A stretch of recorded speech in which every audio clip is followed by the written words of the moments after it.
Hello, hello. Welcome to another Floaty Boat stream. Yesterday we worked on a JavaScript and HTML game. We called it Cube Wars. At least that's what I used to call it back in high school when I made it. And had some fun doing that. So I kind of felt like I'd make another game today, just in HTML and JavaScript. We could make a similar game to what I'm thinking in like PHP. We could even do it in Java or C++, but it might be a bit more involved graphically. So yeah, I thought we'd make some kind of idle game. My friend's been talking about making one, and there's actually there's an old Facebook game. Ugh, I'm old. That I used to play here and there that I really enjoyed. I don't remember exactly all the particulars about it, but I kind of remember some of the base concepts that it ran off of is very basic idle game, you know. So I figured we'd make something like that today. So maybe my friend could even watch this and kind of get a bit of inspiration about, you know, what he wants to do with his game. Yeah, I don't know. Here we are. I did make a GitHub repository, or I guess like page for you guys to go to, where I'm going to be hosting all of these files public. So if you ever need a reference or anything like that, that's where it'll be. If you look at the about section for my channel, it'll be in there. So yeah, I'm probably gonna restructure it a bit so that all of our like HTML stuff is probably gonna be in one repository. All of our like Java stuff or C++ stuff, if we do that, is probably gonna be like a different repository, and they'll all just have their own folders for what the game is. But yeah, if you're ever looking for like a reference on how to do this stuff, or maybe you just like you don't want to stay for the whole stream, or you couldn't stay for the whole stream or something, then you can go there and you can see what we ended up with. My mouth is kind of dry today. I would also like to thank Dazzling Soul Train. He followed us yesterday on Kick, and it was right at the end of the stream, so unfortunately I didn't see the notification. I've moved my PNG tuber and my affiliate thing closer to the bottom, so hopefully they're more out of the way. I don't think they were really in the way yesterday, but I figure this will be better for us. So yeah, I think we'll start some music and we'll get into it. This is not gonna be a canvas-based game like yesterday. This is gonna be event-driven, meaning we have like elements that are on the HTML page, and depending on how we interact with those elements is going to respond to us in a different way. So we're just gonna say idle game, and we will make a new file. This will be our index.html. And let's increase the size on that so you guys can see it. Then let's try to reveal an explorer. Open with Chrome. There we go. We're all good. Let's open the dev tools, just because we're probably going to need those. And we are chilling. We're ready to go. I want to use like modules and stuff for this instead of putting it all into one page like yesterday. So it might get a little more complicated. I'll try to keep it simple enough that you can follow along. And I'm gonna open a new Firefox window for me to actually Google some things, because I haven't used modules in a long time. So I'm gonna Google right now, import JavaScript module in HTML. Okay. So we need to use the script tag with a type equals module attribute. And that allows us to use import and export statements. And then in a different file, we export whatever we want to be able to access. And then we can just import them to the other one. Okay. Seems pretty straightforward. We're just gonna jump into it and see if I can get this to work properly. If not, we'll go back to the old way of just like shoving everything into regular JavaScript tags. And you can still break that into multiple files if you want to. And then you just load each file one after another as it like cascades down the HTML. So there's a couple different ways that you can manage multiple files and do this, but we'll try it this way because it's a bit more professional, I suppose. So doc type HTML, HTML, HTML, head, body, script, and then we needed type equals module. So apparently this is really important if we want to use the import and export keywords. So let's make another folder in here. We'll just call it JS. That's where we'll put a lot of our JavaScript stuff. And then let's make a title for this one. We didn't make a title in our last one. Idle game. We'll figure out a clever name later. I don't entirely know what this is going to evolve into, but we'll figure it out. My kind of base idea is that you're like,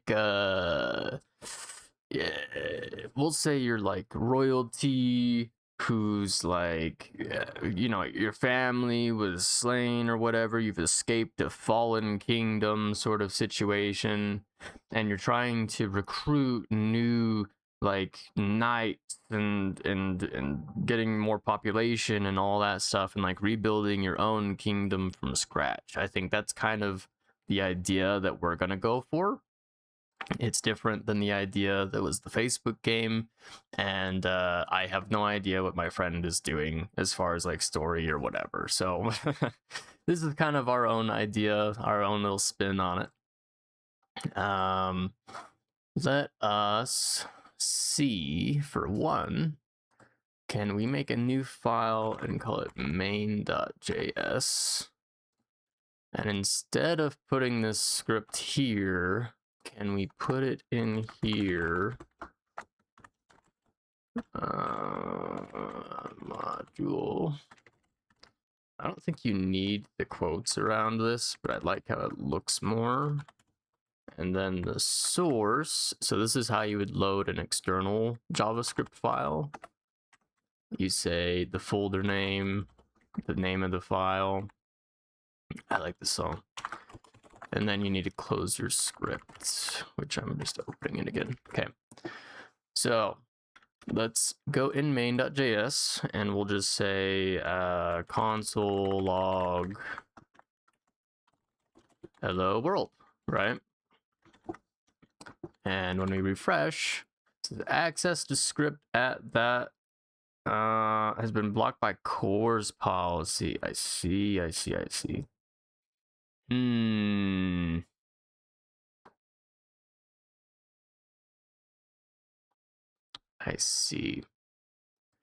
We may need to host this file if we want to be able to do modules. I do have XAMPP. So we will open that. And let's see what we can do about this. Let's delete everything in here. And let's see if we can move this from here. We'll cut it from here. We'll put it into here. You know what? We'll move this too. Maybe we'll just sync our whole htdocs folder instead to the GitHub. And then we're going to need to open Z again. But we're going to open folder. Oops. We're going to go to this PC, XAMPP, htdocs, and we'll do that. Okay. Kind of resize this. Okay. So in the end, very similar setup, but instead of going here, first of all, I want to open an incognito window instead. The reason you want an incognito window if you're hosting a server is because there's something called caching that your browser does. And if your browser caches your oh, I need to start the server. If your browser caches your JavaScript files, then the next time you update them, it may not show the actual changes that you made. So you definitely want to use an incognito window when you're developing. Okay, we didn't load a favicon, that's fine. We don't have one. But we get hello world when we refresh now, which means that our index.html has access to this main.js. Let's zoom this up again. Maybe a bit more. Okay. So we are now getting this console log that we imported from main.js here. And then we're also going to say defer. What this defer means is we want to wait until all of our HTML is loaded and on the page before we run this script. And we want to do that because we're going to be interacting with what's on the page. So if we try to interact with what's on the page, but there's nothing on the page, then it's not going to find what it needs in order to work properly, right? Okay, so first thing we need to do is we need to make a main section of the page, right? And we're gonna need some CSS as well. So let's make a new folder here too. We'll call it CSS, and we'll make a new file main.css. And then to add your own CSS, it is link rel equals style sheet. Type is text/CSS, and href, which is really weird that we use href instead of source, is css/main.css. And this does not have a closing tag like the script tag does. So that should allow us to add some CSS to our page. We're just going to say everything has a margin and padding of 0. And I like to vertical align top. So we can't really see what that does right now, but what we can do is we could say like body background black. And if we refresh now, the background's black, which means that we're successfully loading our style sheet here. So that's fantastic. Let's get rid of this. And let's kind of rearrange this a bit so it's more how I like it. All right, so we have this main here. I like to have my games about 900 pixels in width. So we're going to say width 900 here. And then maybe we actually will make the body black for now. And we'll make the background of this white, just so we can see. And then to center it, we're gonna margin 0 auto this. So when I refresh now, we don't see anything, which is interesting.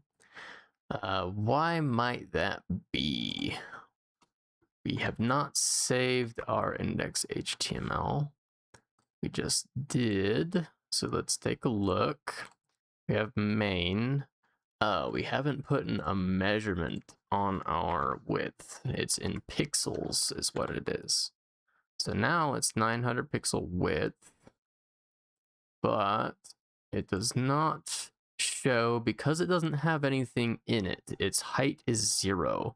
So if I were, for example, to say height 200 pixel and refresh, now we see it. It's 200 pixels high, it's 900 pixels wide, and its background is white. So this is the main area that we plan on working on our game. So let's remove the height. We're gonna add some more things to this that will add some height to it automatically. So let's make like a main section.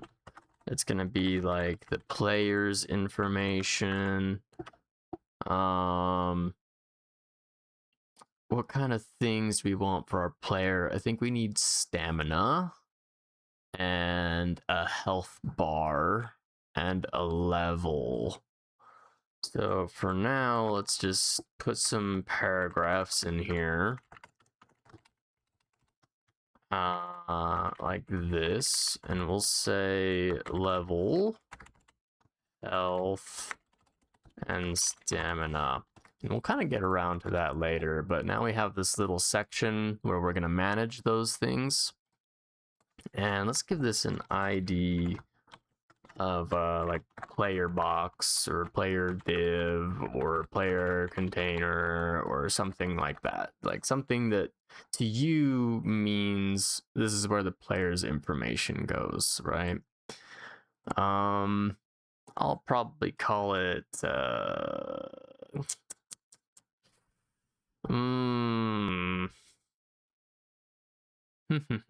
player.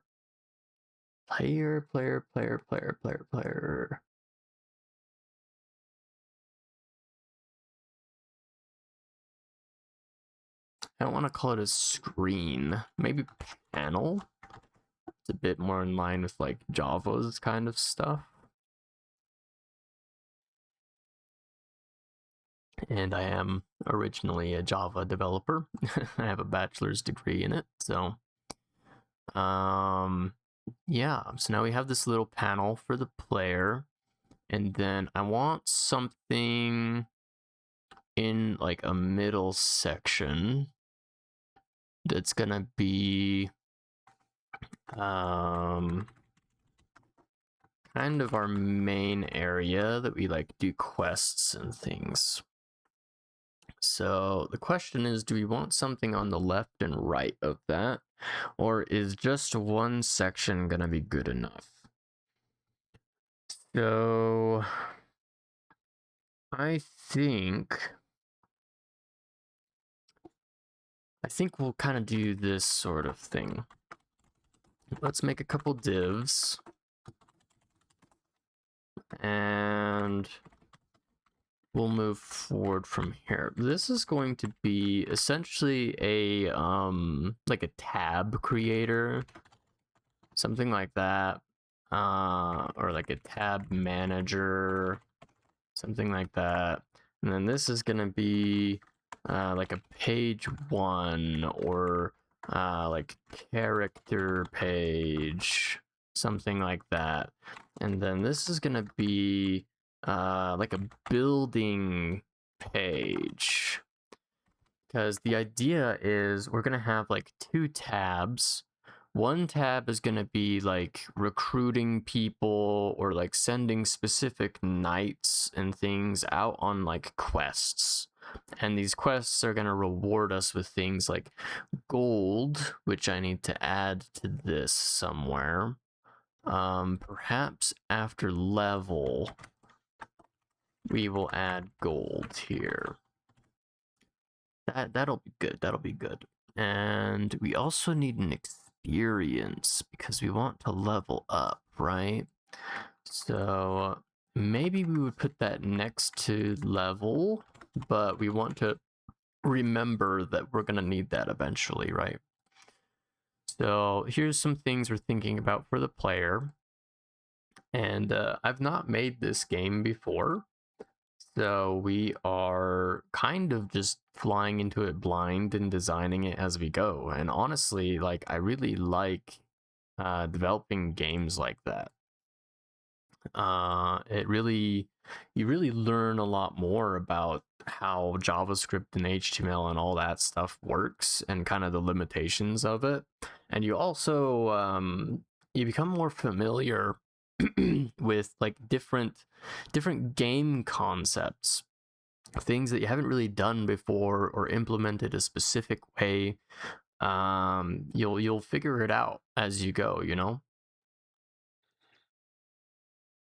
And then maybe you'll find a way that you did it that you like better than how you've been doing it, you know? You never know. So for the tab manager, all we want really is some buttons.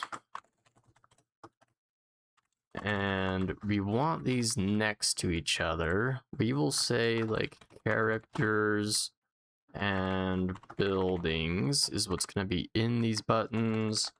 They're gonna be buttons. We're not gonna be refreshing the page. That's kind of the reason we have these tab selectors. So let's look at this. Okay, so they are next to each other, which is good. That's exactly what we wanted.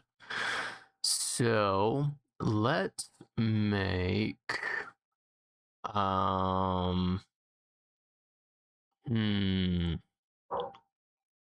let's make some JavaScript. I can still target the document here, right? I'm gonna say character. I think I called them pages. I want to call them panels instead. Because I call a lot of things panels for displaying things. So character panel, and it was camel case, correct? Yeah. Okay. And we're gonna say let character panel equal that, and then let's just log this character panel just to make sure we can still do this. It appears we probably can't. That, or it is caching our stuff still, which would be really frustrating. Yeah, it's caching our file. Fantastic. I love it. What are we gonna do about this caching? Okay, we appear to have uncached it. Here we go. We have the character panel. So we can target the page. Our browser was just fighting us, which is fucking dope.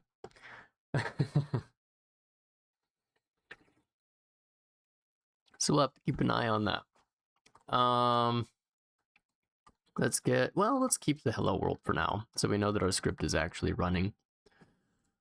A good shorthand I should show you for this stuff is you can say like const,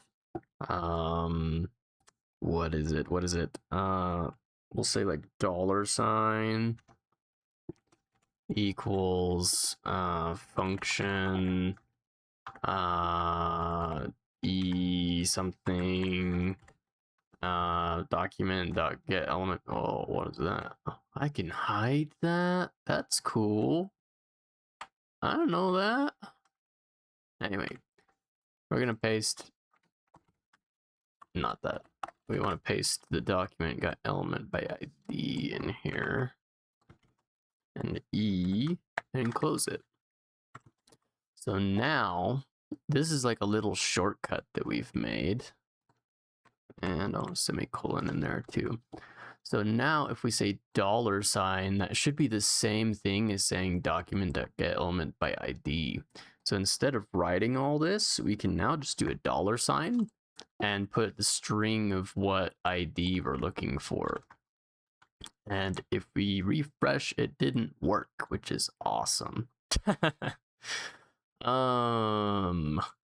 I probably made a mistake writing this. So let's say of get element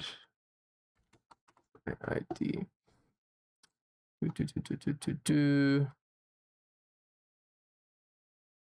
Okay. Well, it appears one way that we can do it is we do an arrow function.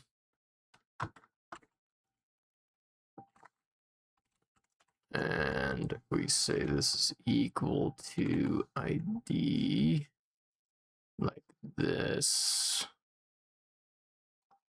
This should more or less be the same thing that we wrote though, shouldn't it?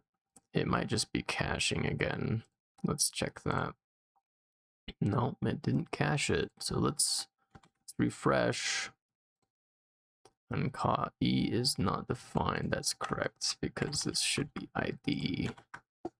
There we go. Now it's working. So if you want a shorthand for document.getElement by ID, you can write it like this. I'm not sure why the other way wasn't working, but I don't write it very often. I usually just write this out. So yeah, now we have a little shortcut. So now every time we try and target something on the page, we can just use a $, instead.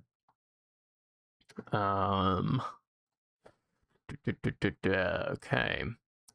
So now that we know we can target things on the page, we want a character panel button being the button that we have to toggle the character panel. So let's make an ID of character button, character panel button. Let's make it a bit longer because we're only really gonna use it like once. And this is building panel button. So let's do character panel button, and then we'll make another one for the building panel button. Okay. And we need to add some events to these buttons. So we're going to say character panel button dot on click is a function. And I think you can take like the button as a parameter here. We don't really care about the button itself. We just want it to do something when it's clicked.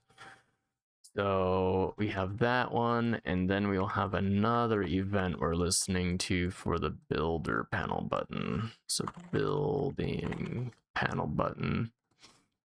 And we want building panel button style display is none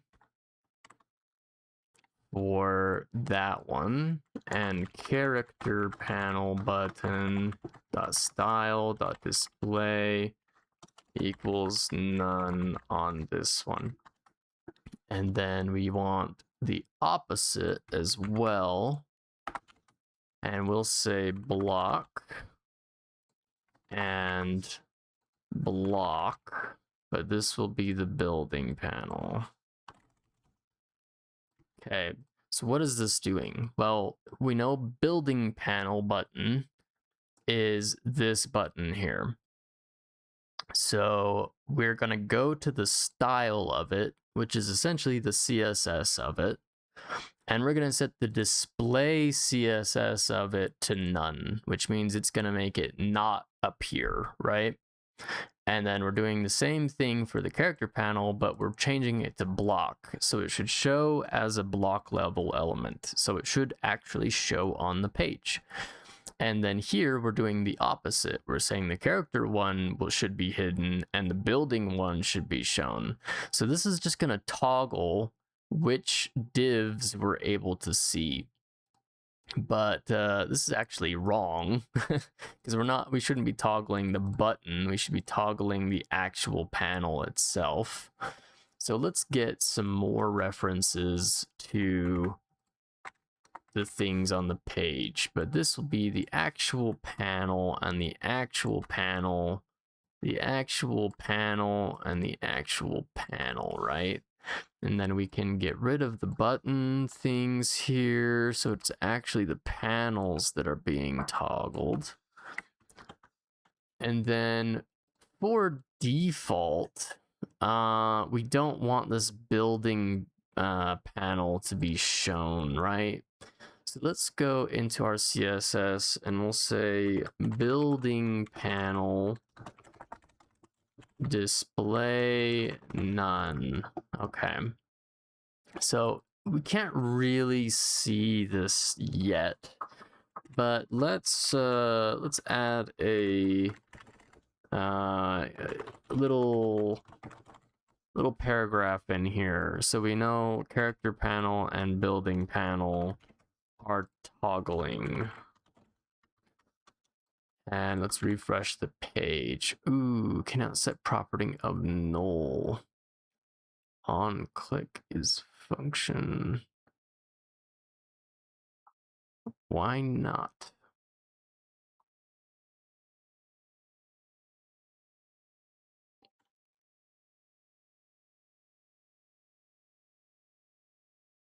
Did I write it different than here?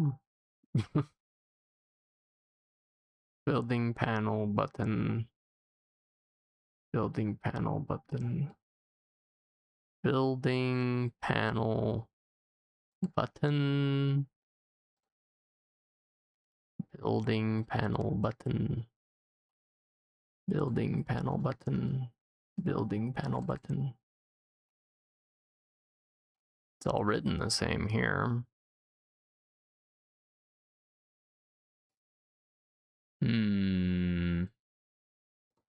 What could be the problem? Because I said type instead of ID. Don't know why I did that, but we're good now. Okay, so now we have the character panel showing. We click characters, nothing changes. We click buildings. Now character panel says building panel. Because we've hid the character panel, we're showing the building panel. Let's click characters again, and it switches back. So now you kind of see how our tab system is going to work, right?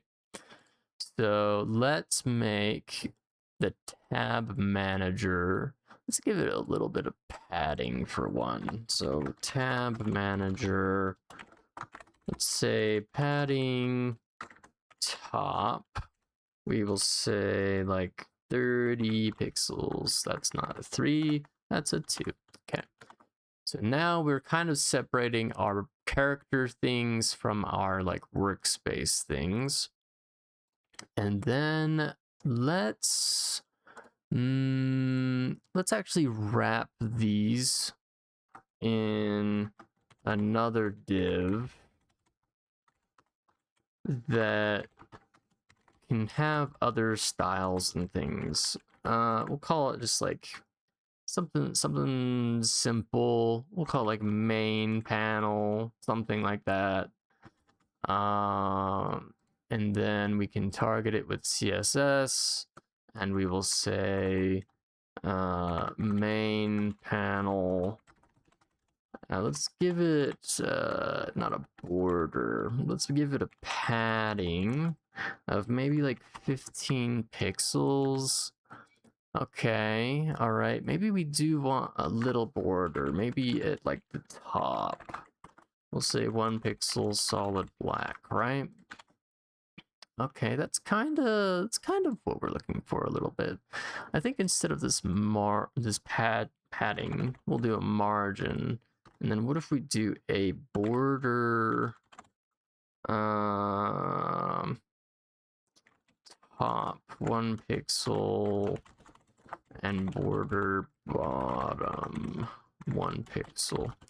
I'm trying to make it look somewhat like this is like a menu kind of selector for the panels below it. Yeah, and then on the actual main, let's make some padding as well. We'll say padding 15 pixels. I like 15 pixels. It's a kind of general it's a decent size padding that doesn't really get too in the way. And of course I did it on the wrong ones. So let's just change this. So it is correct. Okay, so now we have some padding on the sides. This technically makes our page a little bit wider than 900 pixels, but it's still about the same.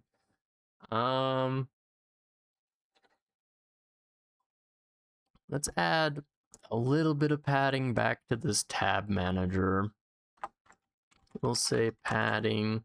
This time we'll say like 5 pixels. And we'll see how that goes. Okay, that's looking a bit better. And then, you know, to make it easier to see everything, let's do a font size, and we'll say like 24 pixels on everything. Okay, that's probably a bit easier for you guys to see. And then let's change the font family as well. Family, we'll say like Times New Roman and see what that looks like. Okay, it looks all right. Let's try like Arial.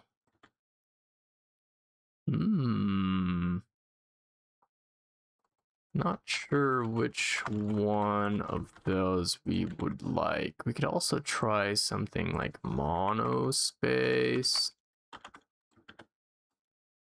That looks kind of video gamey. I think we'll go with that for now. I like Monospace fonts. Okay. I do feel we might want a bit of a border on our panels. Let's say, oh, this is why we made the main panel. Border 1 pixel solid black, right?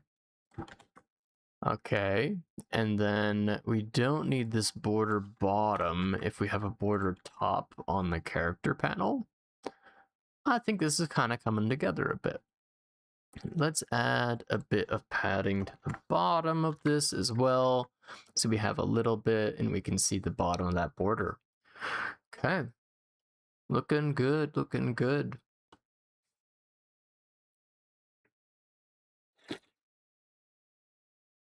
So what do we want to do now?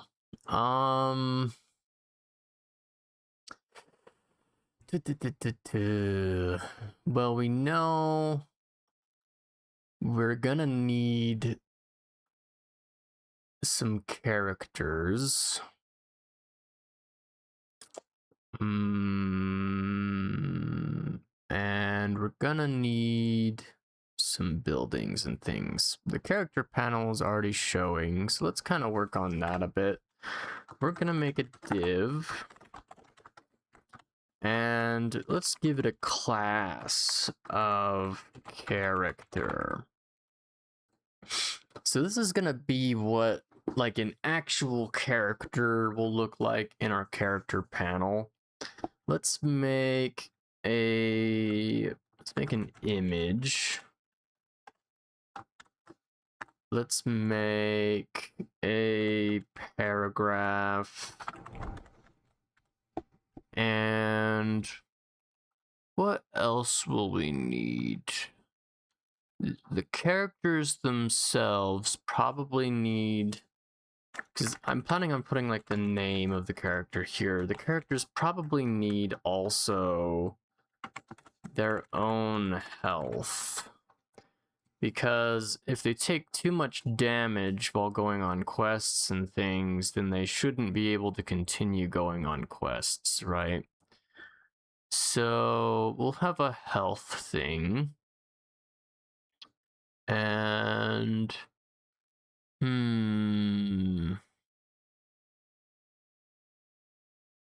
I think I actually want to redesign this a little bit. We will have different characters, but I think these shouldn't be character panels. This should be like a quest panel. How about that? And these will be quests.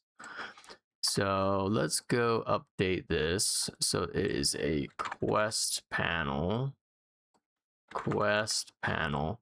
So I kind of had a general idea of what I wanted this game to look like, and then I kind of forgot.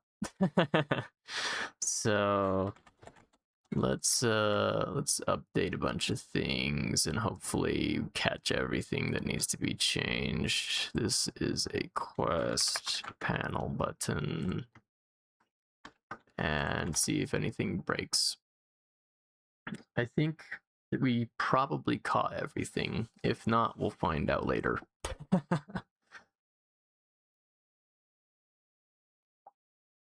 So these are going to be quests. And so this will be like the name of the quest. This will be... Ooh.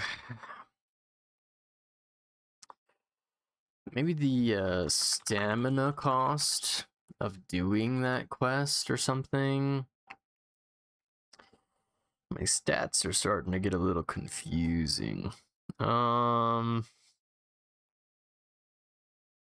Maybe we do the quests. And then we can have like the buildings like kind of automatically accrue things for us, like soldiers and stuff. And then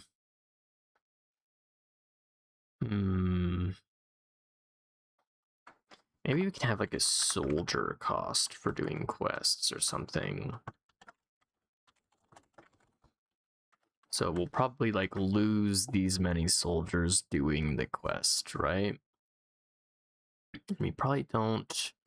We could have an image of like a kobold or something and be like, we're slaying kobolds, and that's the quest, right? So maybe we'll leave that for now. Let's kind of look at this. I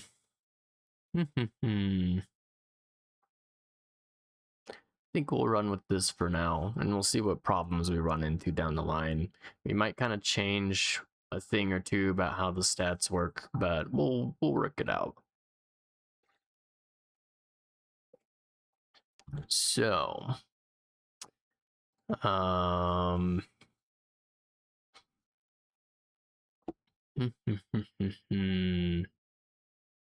have this quest. Let's maybe style this quest a bit. We'll go here, and we'll say quest. We'll say the quest image, actually. So quest image. We'll say width of like 50 pixels, height of like 50 pixels. Let's add a border of it on it for now because we don't actually have an image. So maybe we'll do like 4. We'll leave the border, even if it's gonna be a bit bigger. And so now we have this border on this image, so we'll have a little bit of a knowledge of what the quest kind of looks like, right? And then what do we want to do from here? We should probably wrap the quest in its own border. I really like using borders to separate a bunch of stuff. Let's add some padding to it, just 15 all around. Kind of indent that a bit. And then let's do a border radius, just to kind of show it's a bit different from the rest of the page, maybe a bit harsher on that border radius. Okay, so now it looks a little bit separated from the rest of the page, right? It seems like something we could probably maybe interact with.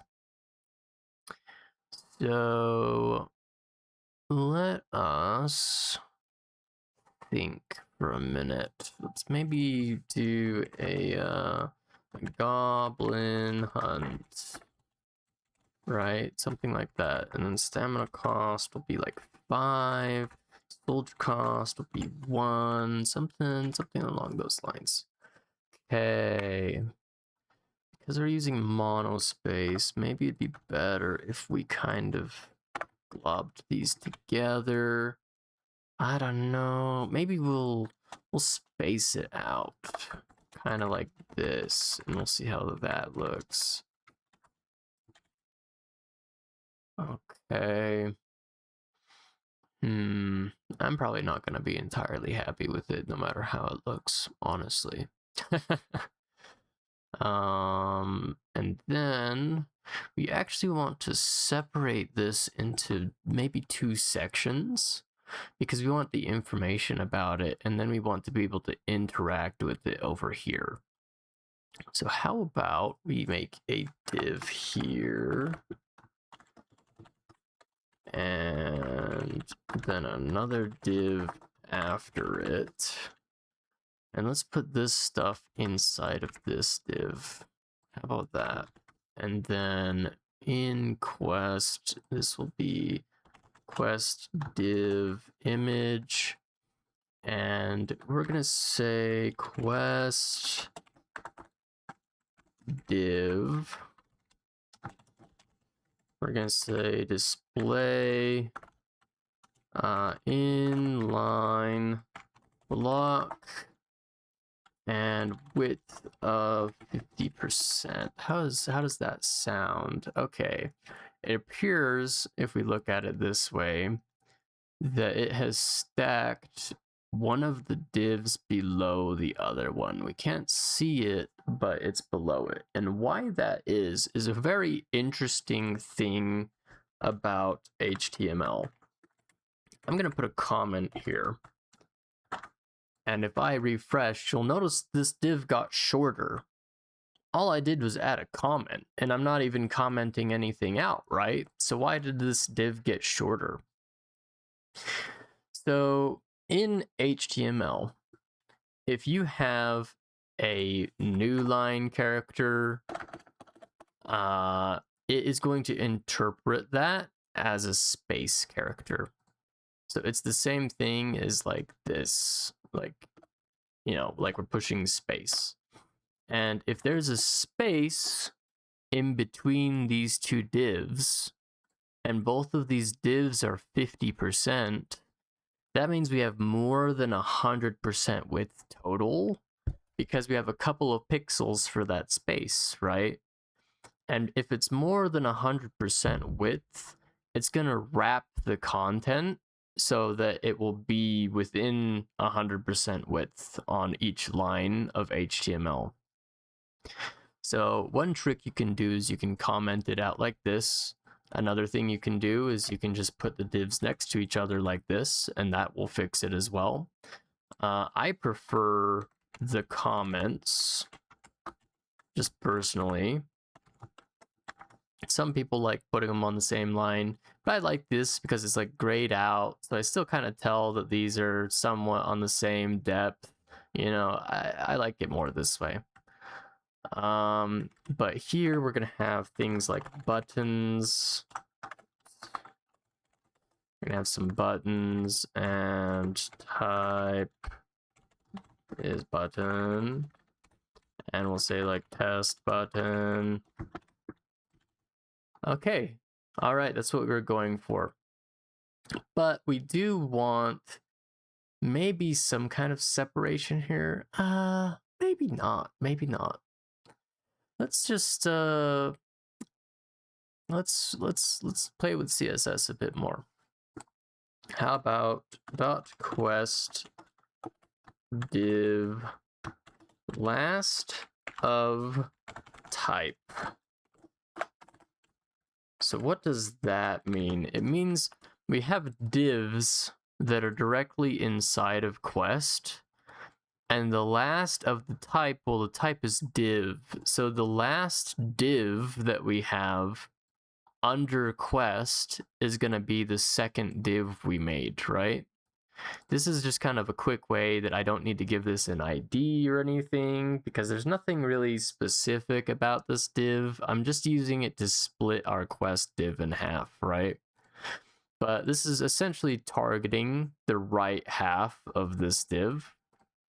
We'll just say text align right and see if that works. And it appears that it did. So now we have a button on the right side and we have text on the left side. The only issue you can kind of run into here is, what if your text gets long enough that it's longer than half?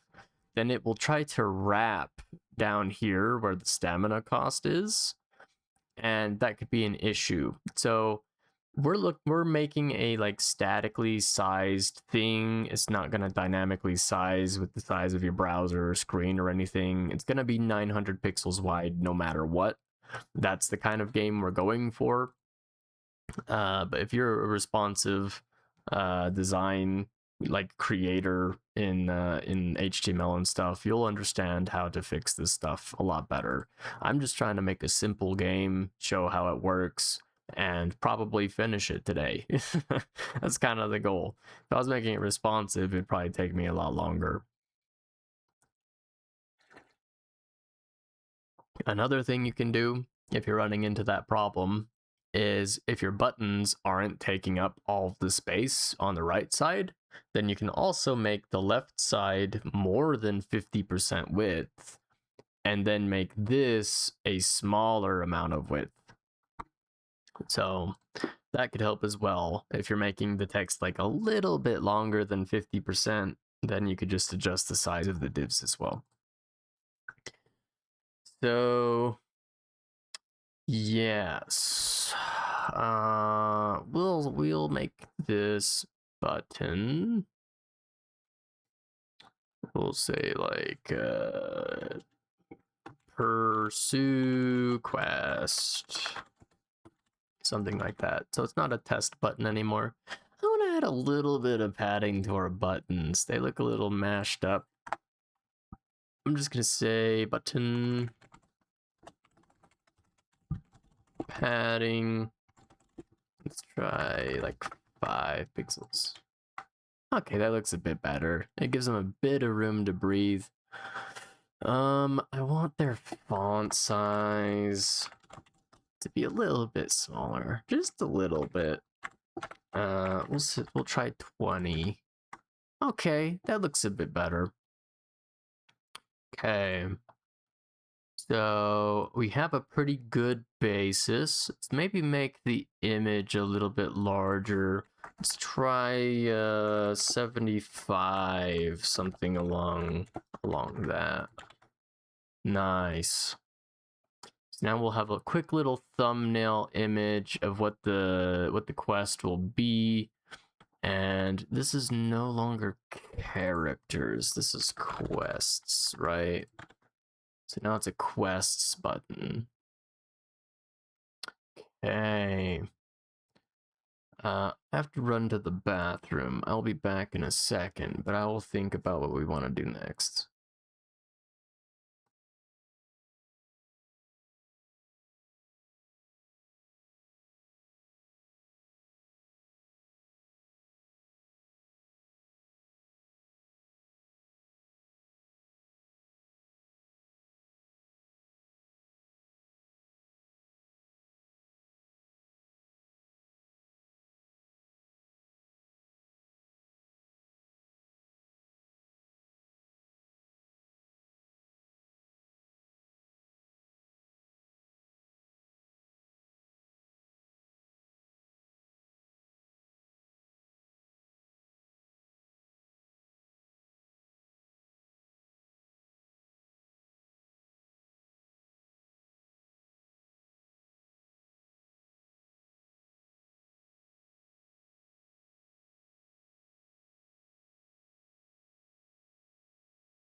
Okay, we are back. Let's okay. Oops, that's the wrong button. Okay. So I think the next thing we'll kind of work on is the players information. So we want on main, we put some padding on the bottom. Let's put it on the top as well, so we can actually just delete all of these because this will wrap it all the way around everything. All right, let's make a, it's player panel is what we called that section. Let's go to player panel and let's give it a border of 1 pixel solid black, right? Okay, maybe some padding on that. Let's do like 5 pixels. Okay. Seems all right. Kind of want like an image of the player or something. Just because I feel like it'd give you something to sort of identify with, you know? So let's maybe do a similar setup to what we did with the quests. We're gonna make 2 divs that are next to each other.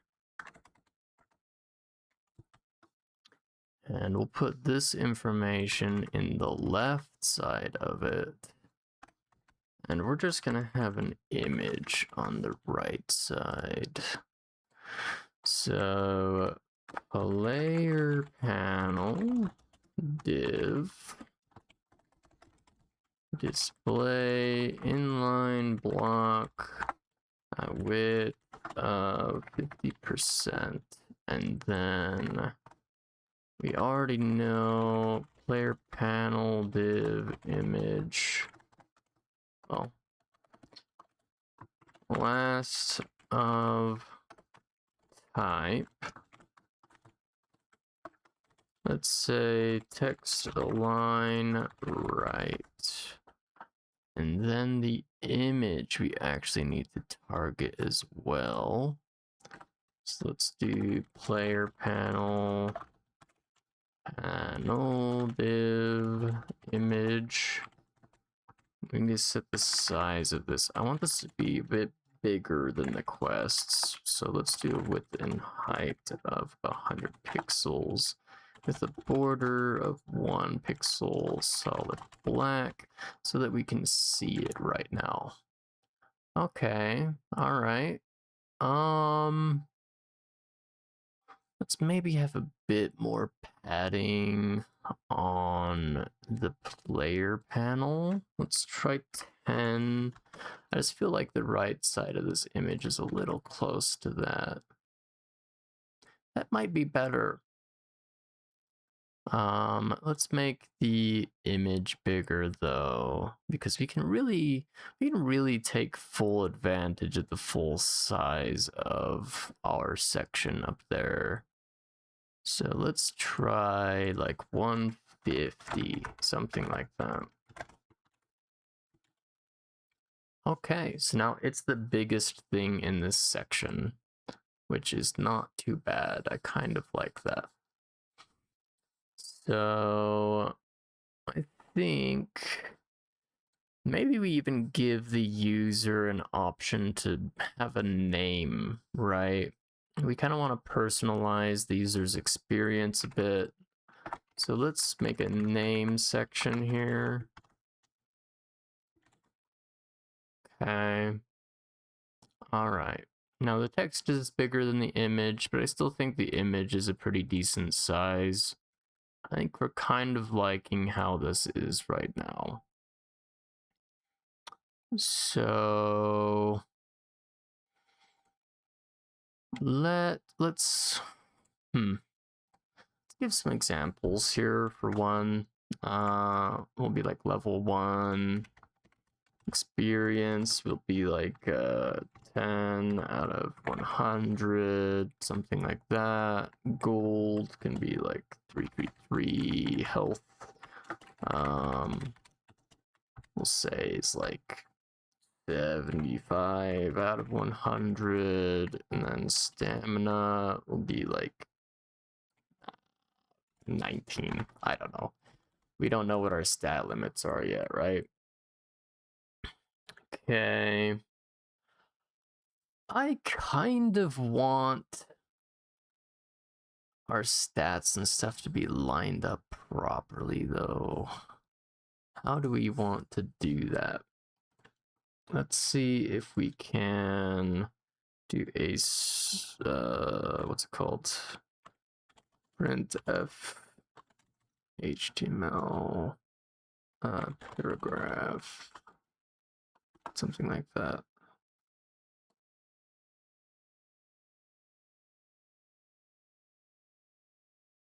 That's not what I want.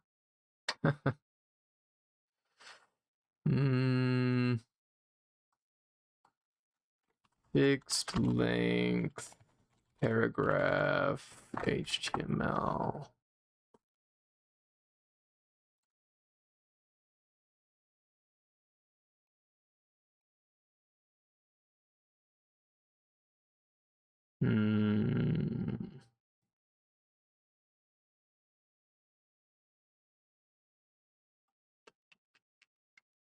This isn't really helping me, Google. Say same character width. HTML paragraph, something like that. It says use a monospace font. I already know that. Setting fixed paragraph width. To make lines of the paragraph have a consistent predictable maximum width, you can use the CSS unit equal to the width of the 0 character in the current font. All right, it doesn't seem that there's an easy way to do this.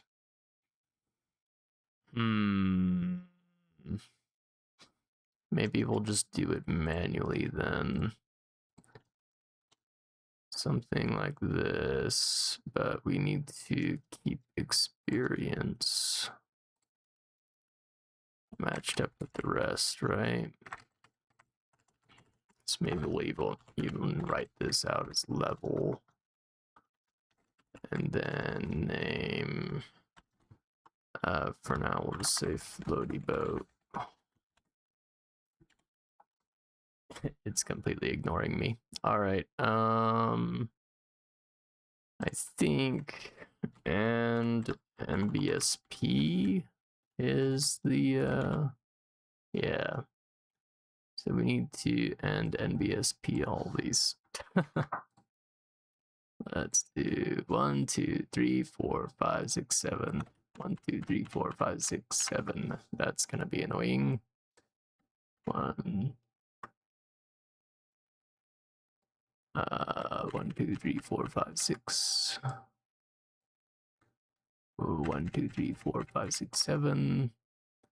1, 2, 3, 4, 5. 1, 2, 3, 4, 5. 1, 2, 3, 4, 5. 1, 2, 3, 4. Progress check. Gold is one too many. Good, because it has a lot. Okay, now they're lined up. So and NBSP is an HTML entity. If you have UTF-8, which I really should define, I think it's meta and charset UTF-8. And I think there's a dash in here like that. Doesn't appear to change anything. I'm just gonna Google it to make sure that I wrote this right. Yeah, that appears to be right. So UTF-8 is it's a character set for like fonts and things. It's how your computer converts numbers into characters like A, B, C, or D. And UTF-8 is the most popular, most supported right now. We also have things like ASCII is another way, or UTF-16 is another thing that people like to use. But UTF-8 is the standard for websites, and having UTF-8, I believe it's UTF-8 that allows us to have these HTML entities. I could be wrong. It could just be an HTML like 5 thing or something. But NBSP basically converts to a space. So this is the same thing as me just putting a space here. And there's a lot of other ones that you can do too. I think there's like and like quote or something like that, and that'll be like a double quote or single quote. It's a double quote. So instead of writing the actual character, you can write these HTML elements. And let me see if I can find like a table of that to show you. HTML entities list.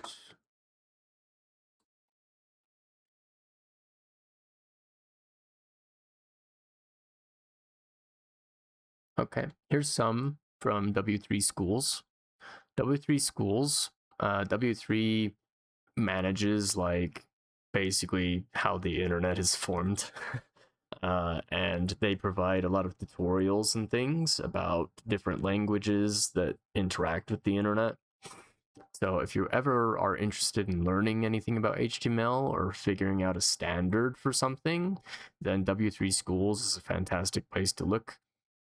But you can see right here, and NBSP, right?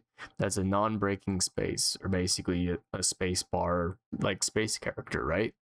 You could also write and number 160. That's the more not user-friendly way of writing it, but that gives us space. Or we can do like LT for less than symbol.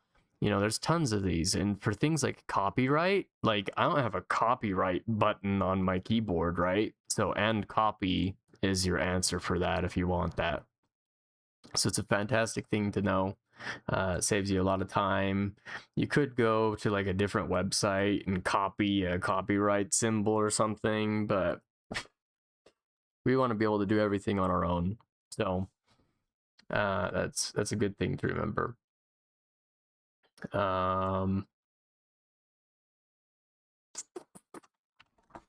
now that we have these all kind of lined up, let's maybe do the same thing for our quests. So it'd be and NBSP. Don't know how many of these I need. Couple more. Couple more. And I should be putting a colon after these. So let's back up a bit. 2, 6 is not enough. 7, 8. One more, I think. Okay, now it's lined up. So there's other alternatives we could do for this. Like we could make this into 2 divs and split it, maybe put like a border left on the right div or something like that. But I think this is probably fine for now. Kind of shows that there's different ways that you can line things up. But this does get us kind of close to that 50% width that I was talking about. So I think we're gonna adjust that a little bit. Let's go look at this. So instead of doing 50% here, let's do 30% on this one. And then similar to last of type, we also have a first of type. And so that will let us target the first one, and we will just do a width of 70 here. 70, not 700. And you can't see it, but we shifted that break to like about here instead. So we have more room for like a name of the quest. I think it'll be a bit better that way. And I'm still not entirely liking this spacing here. Let's try and adjust this a bit to be kind of more how I like it, I think. Let's get some of these no backspaces out of here. I think I skipped this one. Let's go here, there. Okay. It's not amazing, but this is more how I naturally write it, I guess. So we'll leave it like this for now. And this is just a bit of design stuff. There's not really like a right or wrong way to do this. It's just how you want to look at it. Our buildings are still empty. I'm going to lay that out maybe a bit differently as well. But we have our first quest set up, right? It's a goblin hunt. It costs 5 stamina. And it costs a soldier. Let's make another quest idea. And right now we're kind of brainstorming. We're kind of coming up with some of our base quests that we might go on. And let's do a soldier recruitment. Because we need a way that we can make soldiers without already having soldiers, right? So I think we'll do that. And then let's have a little bit of space between our quests as well. So we'll go to quest. And we'll say margin bottom of like 5 pixels we'll try, and then for quest last of type, which should be the last div that's called quest, and we're gonna say margin bottom 0. So this should make it so every quest has a little bit of space at the bottom, which should separate it from the next quest. But the very last quest in our list shouldn't have more on the bottom, right? Because it's not separating itself from anything. So now we have the padding from our main container, and that's not being added to by our quests that are inside.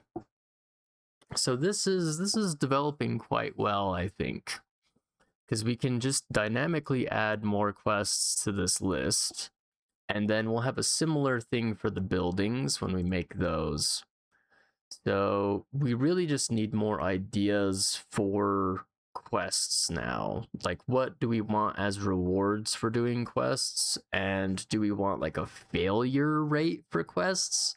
Like, we can kind of think about that later, right? But I think we should kind of jump over to the buildings tab and see maybe what we want to do with that. So let's go to the buildings panel, and we're gonna make a div,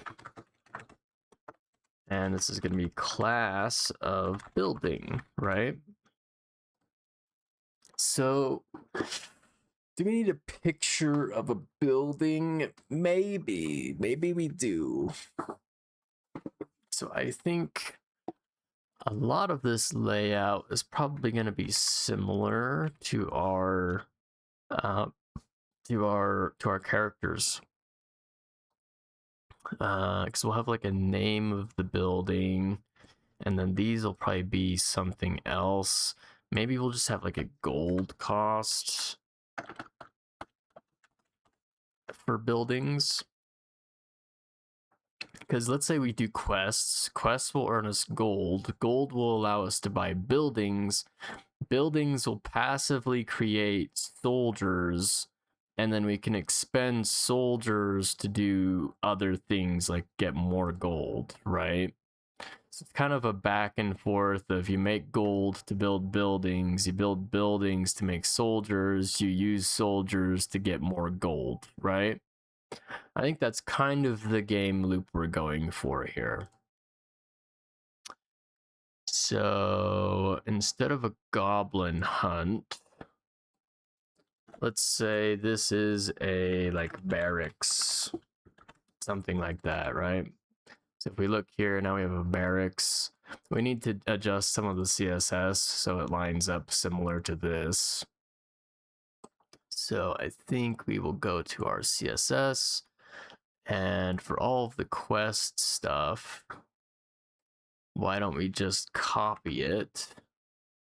And we will do a similar thing for building. Spelt it wrong. Building. And we'll just replace all of these with building. And I know I could put a comma on the first one, but I think this might be a little bit different for buildings than quests. So we'll think about it. And then gold cost. We don't need as many of those non-breaking spaces here. Let's try and match that up. We need one more, I think. Okay, so now that's lined up. And then instead of pursue quest, we want purchase building. Okay. So we have a price for the barracks. We have a purchase building.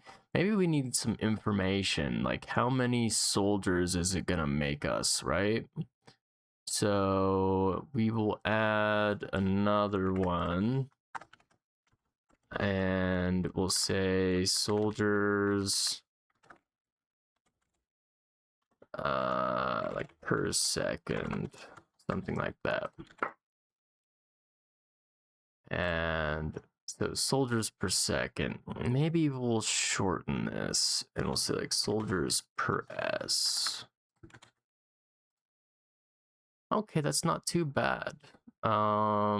We do need a space on the gold, and we will need another space on the name. Okay. It's starting to kind of work out here. Because we are following the same layout, I think maybe we can mesh these together. So instead of just quest, we're going to say quest and building, spell it right, building. And instead of .quest last of type, we'll do quest last of type and building last of type, quest div dot building div. And I want to keep these separate just in case we do want to do something different. Do I though? You know what? Let's keep it really, really simple. Let's just call the listings the same thing. So this doesn't get too complicated. So instead of quest, let's do listing, because it's a generic listing is what it is. And then instead of quest, we're saying listing. Okay. That should, ooh, we messed something up.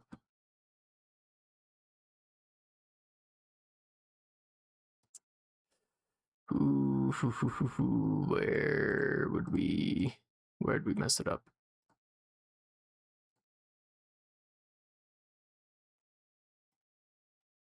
Here, we didn't replace that one. Okay. All right, I think we're good. So now anytime we make something that's going to be part of a list, we'll just call it a listing. And we'll see how far we can stretch that before we run into issues. I think at the top of these, we should probably say like which section we're at, because we don't really have a like lighting or anything on these buttons. So here we're just gonna put a we'll say like an H1, and we'll say this is like quests, right? And then here we'll put an H1, and we'll say buildings. Let's see how that works. Okay, we're gonna have to adjust the size on it. So let's go up here and we'll say H1. Maybe not here, maybe more like here. H1. Font size, let's make it something like 30 pixels and see how that goes.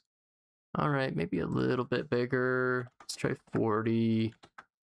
All right, that's a decent size. And then we'll say text align center. I don't plan on using H1s after this, just for the titles really. So let's say margin bottom of like 15 pixels, kind of give it a bit of breathing room, maybe a little bit less than that though.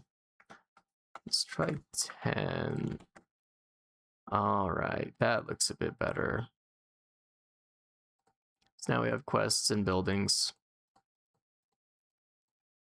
That's pretty good. That's pretty good. So what now?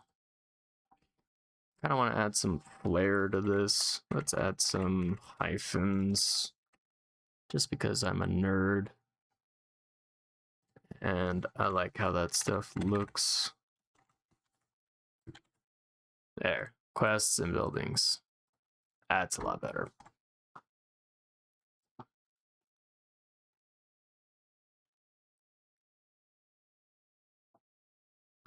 So at this point, you're like, okay, we've been doing a lot of work in HTML and CSS.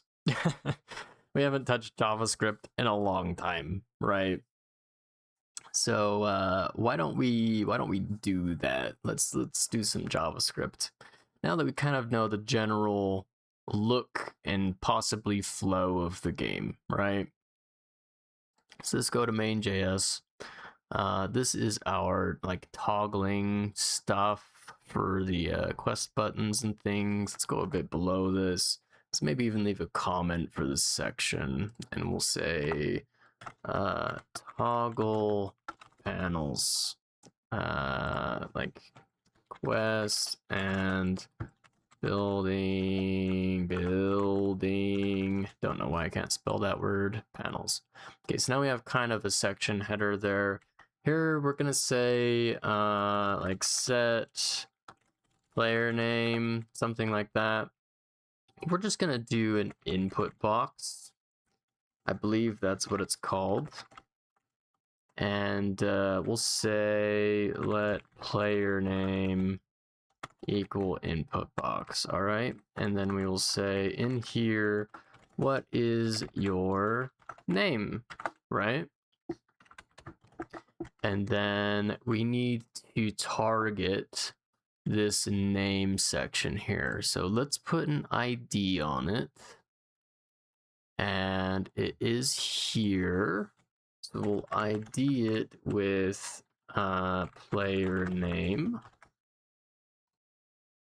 So we'll say let $.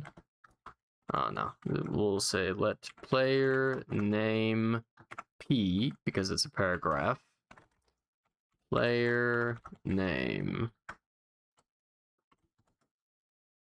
And this will allow us to grab this paragraph, and then we're going to have to change the inside of this paragraph to be whatever the player name is. So we're going to say player name p dot inner text equals, and we're going to say it's going to be the player name, right? But we're going to run into a little bit of an issue here. Let's refresh. We have a problem. It's not a input box. It's a prompt. That's what it's called. So let's refresh. Okay, we get this pop-up that says, what is your name? That's our prompt right here that we're giving.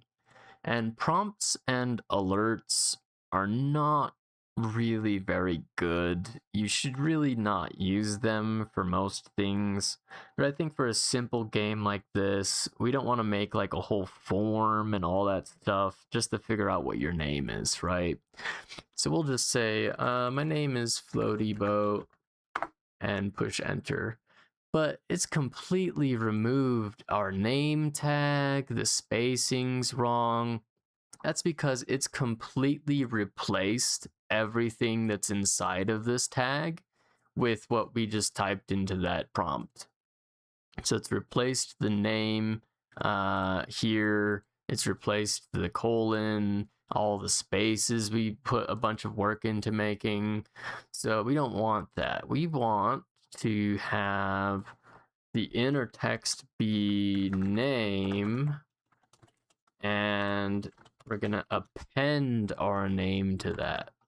And let's try that again. So we're Floaty Boat, but now we don't have our spaces, right? Let's see if we can just add some more spaces in JavaScript and see how that works. So we're Floaty Boat.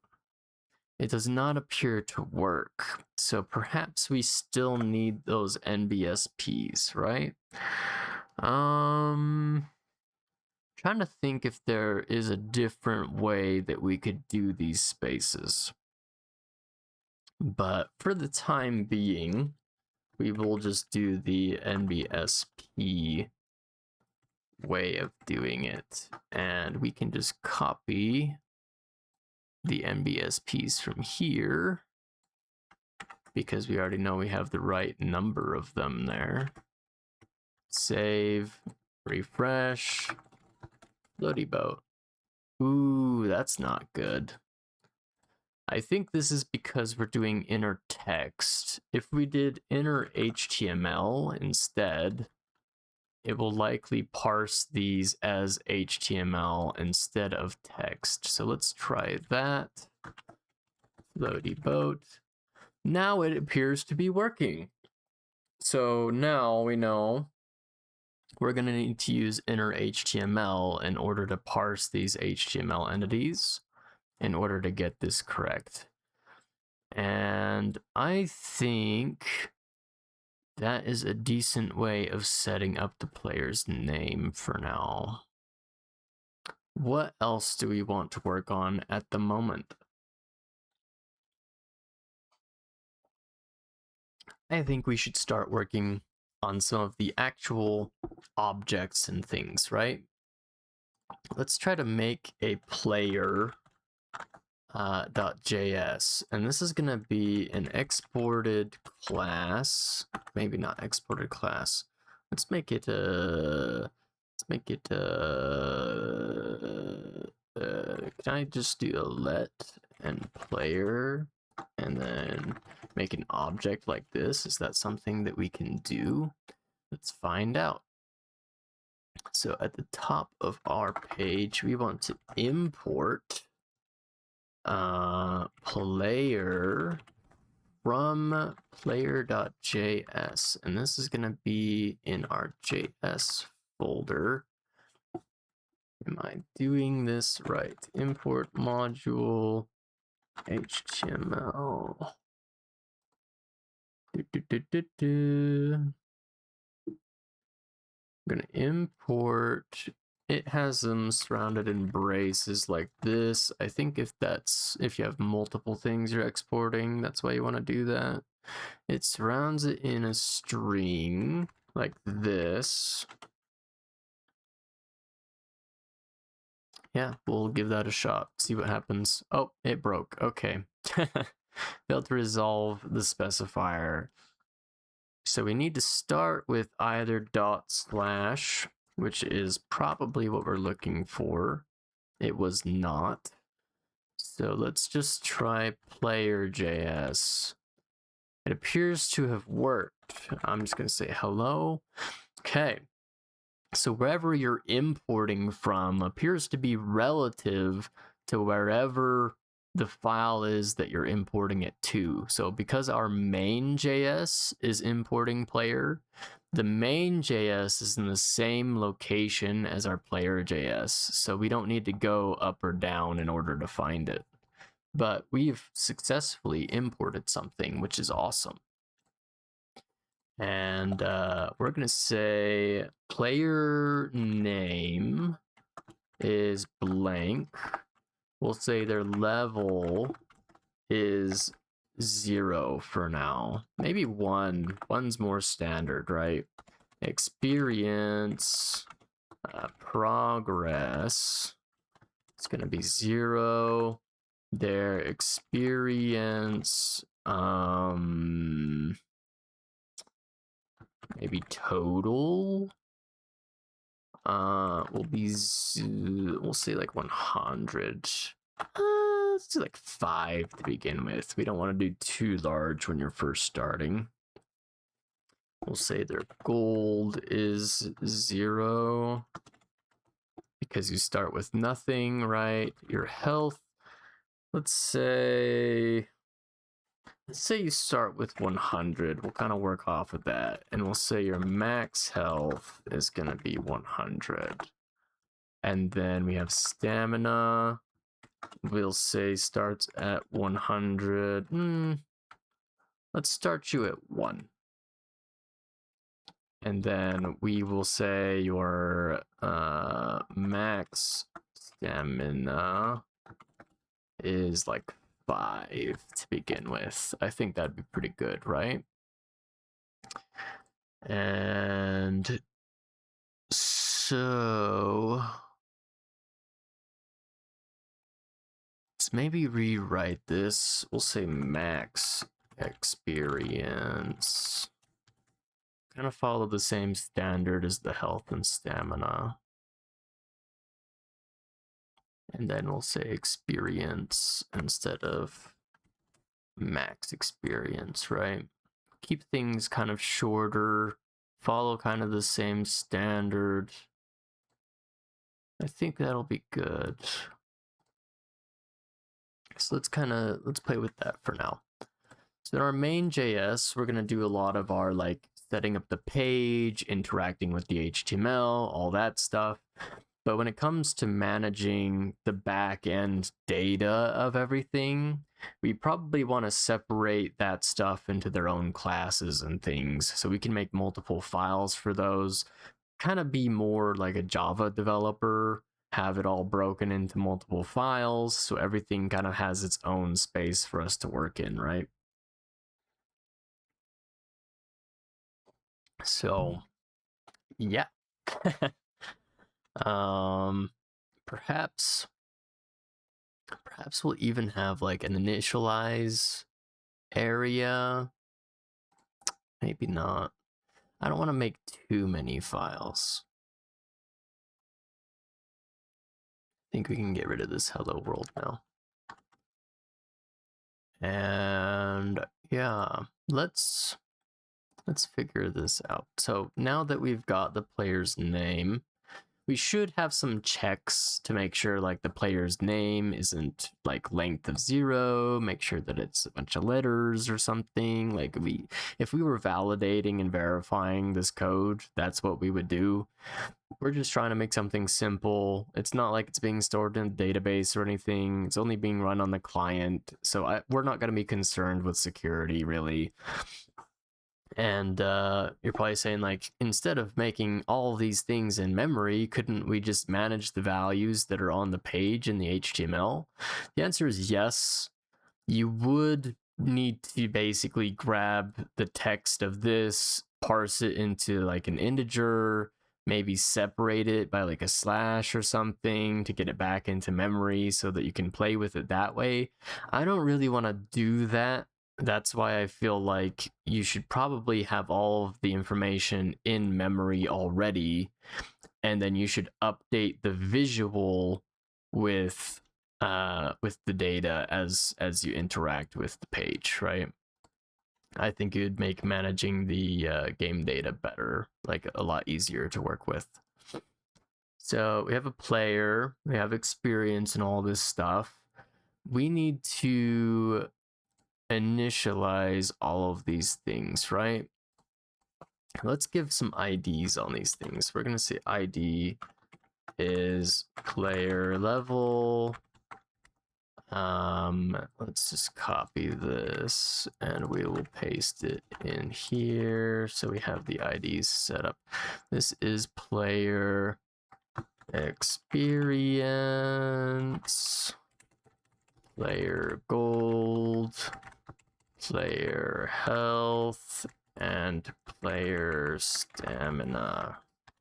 Okay, so now we can access all of these things. We can update the values, right? So why don't we make a little section where we say initialize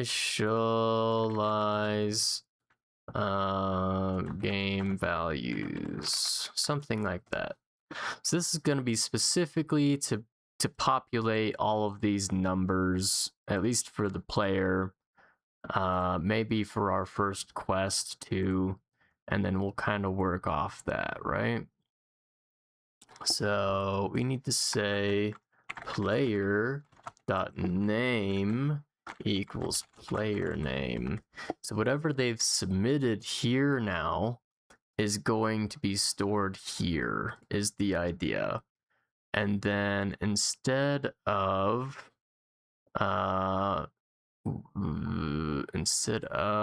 this here, instead of player name, we can say like player dot name, and we'll say like submitted text, something more generic, and we'll say submitted text there and save.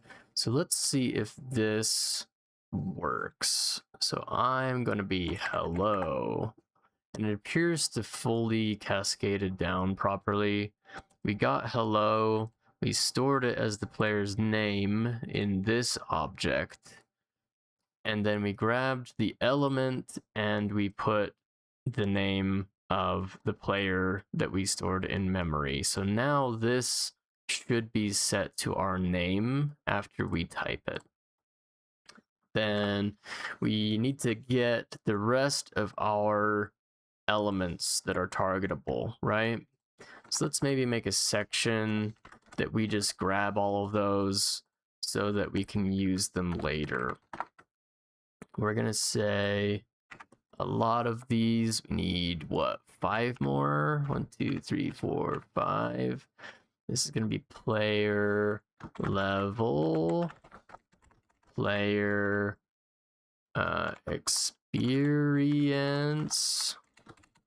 player gold, player health, and player stamina.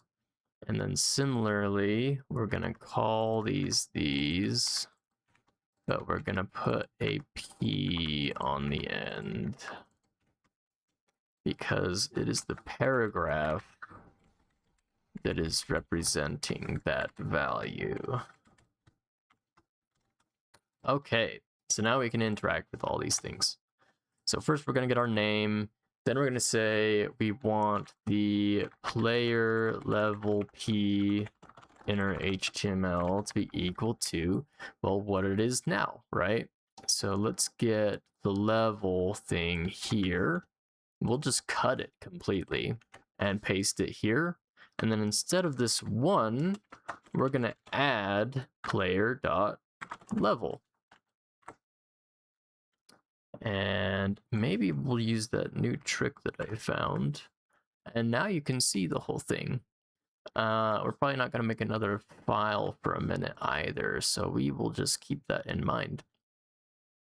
So player experience p inner HTML equals, again, we're just going to rip it from here and put it here. But instead of 10 out of 100, we're going to want player experience, and then we're going to want to append a slash, and then player.max experience, because we wanted to separate the current experience from the max experience they have. So this should do the current experience and then the max experience after a slash. And we will see that in a minute. Player gold p inner HTML is, once again, we'll just rip it from here, paste it in here, replace the number with player.gold. We're just doing this for every single one of these. So it's a bit tedious, but there's not really a better way to do it that I can think of at the moment. So for the, did we do health? Yeah. Okay, health. And this is going to be like the experience where we're going to need the slash. So we're going to say player health plus slash plus player.max health. And the last one is stamina. I'm just going to pre-cut this. Player stamina p inner HTML. Don't forget the inner HTML. It's pretty common to do that, and it will not work. So then we paste it in here, replace this with player.stamina, and then I think we had a max stamina, right? Yeah. So we're gonna add a bit. We're gonna say max stamina. Okay. So when we first load the page, it should set up all these references. It should ask us our name. It should change our in-game name here to be whatever we submitted. And then in all of these paragraphs, it should update the information with the initial values that we want the game to have. So let's even get rid of this. We don't need this as the default. So now they're all just empty to begin with, right? Let's refresh the page. What's your name? We are Floaty Boat. All right, it's fully populated our information. Our name is Floaty Boat. We're level 1. We have no experience out of a max of 5, so we need 5 experience in order to level up. We have no gold. We're completely broke. We have 100 out of 100 HP, so luckily, whatever happened in our previous situation, we didn't take any damage before we left. And we might actually want to adjust that to be like 90 or something. I don't think it will make a major difference in the beginning of the game anyway, but just to say like some shit went down previous to this, right? So we'll again say Floaty Boat. So now we have 90 out of 100. We somehow like tripped somewhere along our way, right? And then stamina, 1 out of 5. We're exhausted from running away, whatever. But we need to pick ourselves up by the bootstraps and continue going, right?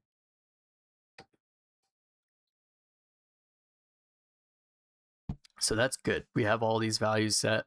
We would also have like an image source or something like that if we were going to do images, I don't think we're going to jump into that, at least not right now. If we make this into a bigger thing later, we probably will. But not for now.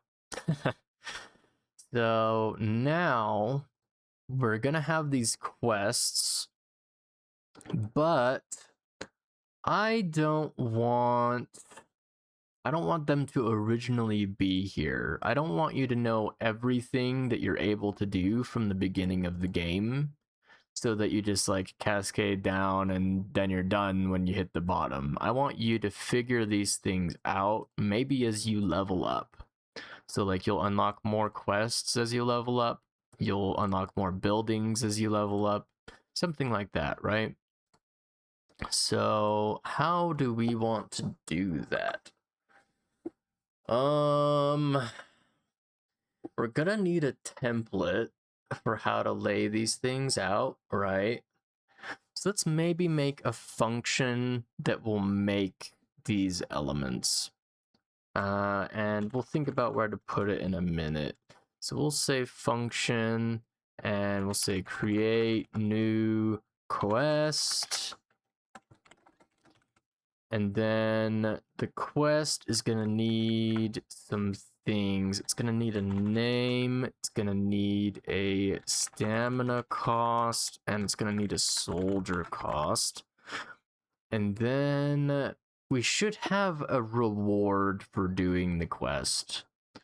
And I believe our reward was going to be gold, right? So gold reward. And we don't have that represented on these quests, so we're kind of missing out on that, but we'll add it as we do this. So we need to make a string, we'll say like template is, and we're going to use a backtick.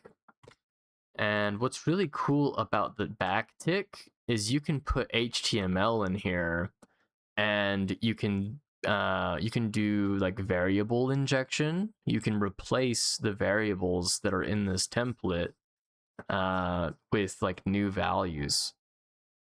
So we know our template for a quest looks like this.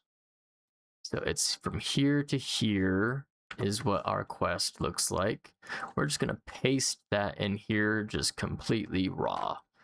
And then we're gonna remove that, and we'll structure it more like this. I know it's weird. In HTML, I like using the comment. In JavaScript, I like putting it like this. Sue me. And then here, we're gonna want a $sign.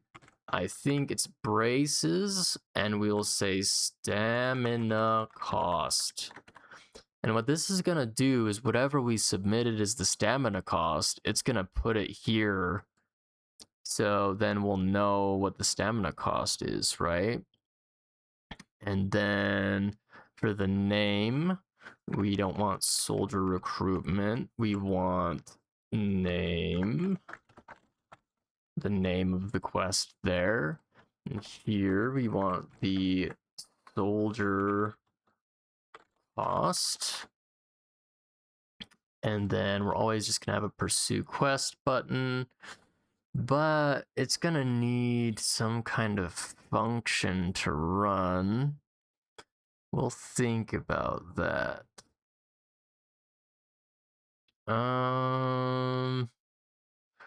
We could do like an ID or something. We'll think about it in a minute, I suppose. And then now that we have this, let's maybe not include the listing bit here. We will just have the inside of the listing. And here we can say let new listing equals document create element. We want to make a new div. We want this new listings class, I think it's class name, to be a listing. And then we want new listings inner HTML to be equal to our template. And then, because we're creating this quest, we probably want to just immediately append it to the page, right? So let's look at our HTML. We have this quest panel. I think we can use that. Let's make a reference to it. So we'll just make a basic references section. Let quest panel. You could call it like div or something. I think I'm just gonna call it quest panel equals $sign quest panel, because we have this shortcut defined. So now we have a reference to this quest panel. We're gonna say quest panel append child, and we're gonna say new listing. Now, if that's laid out in a way that I believe it'll work, we could say create new quest, and then we just need to say the name of the quest is a test quest. The stamina cost is going to be, we'll say 20. The soldier cost will be 5, maybe 10, something like that. And what's going to be the gold reward? We'll say like 300. And then because we're calling this quest, it should create a template of what we want our new quest to look like. It should make a container div with the class of listing. It should shove that template inside of that listing div, and then it should append that new listing to the page. So let's refresh the page. There appears to be an issue. Quest panel's already been defined.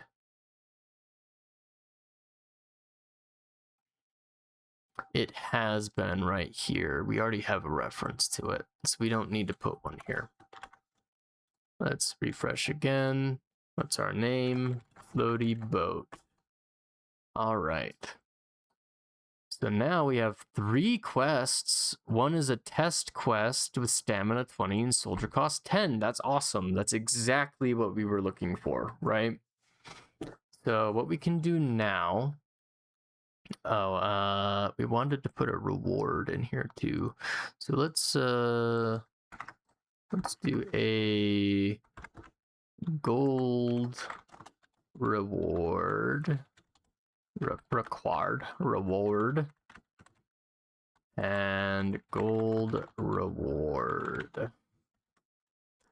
So that should give us a new section. We're gonna need a no backs or a space. So let's put that. Well, we could just add a space. I think it'll respect that. Okay, now it's all lined up again. Nice. Maybe we reorder this so it kind of cascades a bit better. Just visually. Yeah, now it kind of goes down like that, right? And I think we'll like that more. Let's maybe move experience to the bottom here too. I don't really like how that's looking. So experience is here. Let's put that at the bottom. And I kind of want to associate that with the level though. So let's put it closer there. The gold is maybe not as important as your health and stamina. We're just rearranging some elements here, trying some things out. I think that might look a bit better. So I'm kind of tired of typing my name every time we refresh the page. I'm gonna make a little default value. So I'm gonna say for dev purposes, it was here we're prompting. We'll say if player.name is empty, then we will ask for the player's name, and we will set the player name. Okay. And then in our player thing, I'm just going to say it's floaty boat for now. That way it shouldn't ask me whenever I refresh. This is just going to be a dev thing, something temporary that we're putting in. Hopefully we don't forget to fix that later. If we do, it's whatever, I guess. Everyone can just be floaty boat. But yeah, I don't like the prompt thing every time I refresh the page.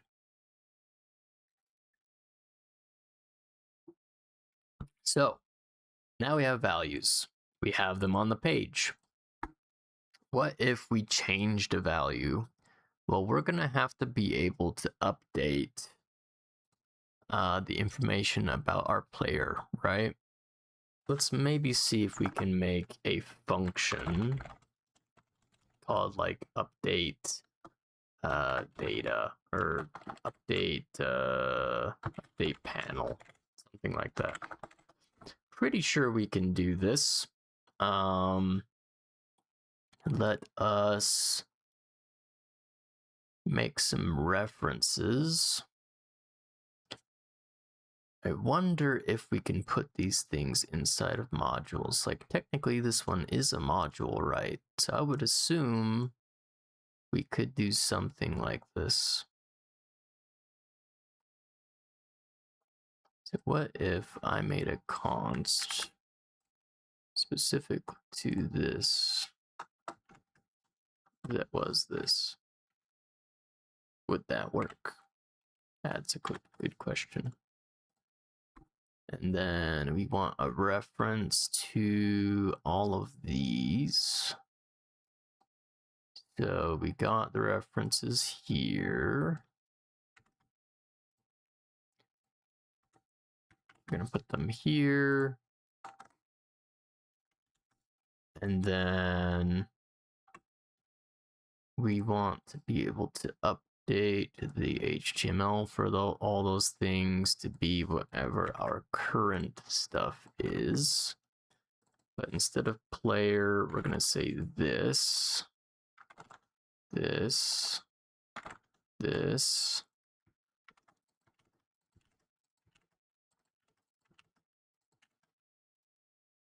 Because it's this object's health and stuff, right? Let's see if that gives us a problem. It already does. Awesome. I believe it can't use its own things until after it's instantiated. So I think we need to say get elements by ID, and we'll just do it the long way. This is why I don't really like using the shortcut all the time, because it doesn't always save you time. Let's try that. Update panel. Okay, it doesn't like our method we made. Let's see if we can make a function inside object JavaScript.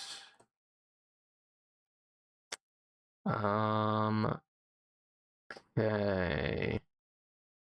That's because we're doing this wrong. Instead of this, we need to do this. And it should be good. Which makes more sense because we're kind of adding another like attribute to our object. Let's see what it complains about now. It doesn't complain about anything. That's fantastic. I'm so happy that it's not complaining. So now, instead of doing all of this stuff, we can just say player update panel. And that should still give us all of our values. That's some applause. We're so good at programming. So everything that we have should have a way of updating its visual by itself. So our player manages its data, but it should also have a function to update what it visually looks like. So anytime we get more gold, we can update the panel to show that we got more gold. Anytime we spend stamina, same thing.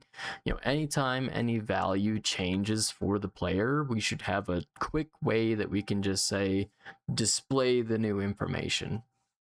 So this is good. This is really good for us. Now, instead of having these default ones here, why don't we convert them to be more our JavaScript way?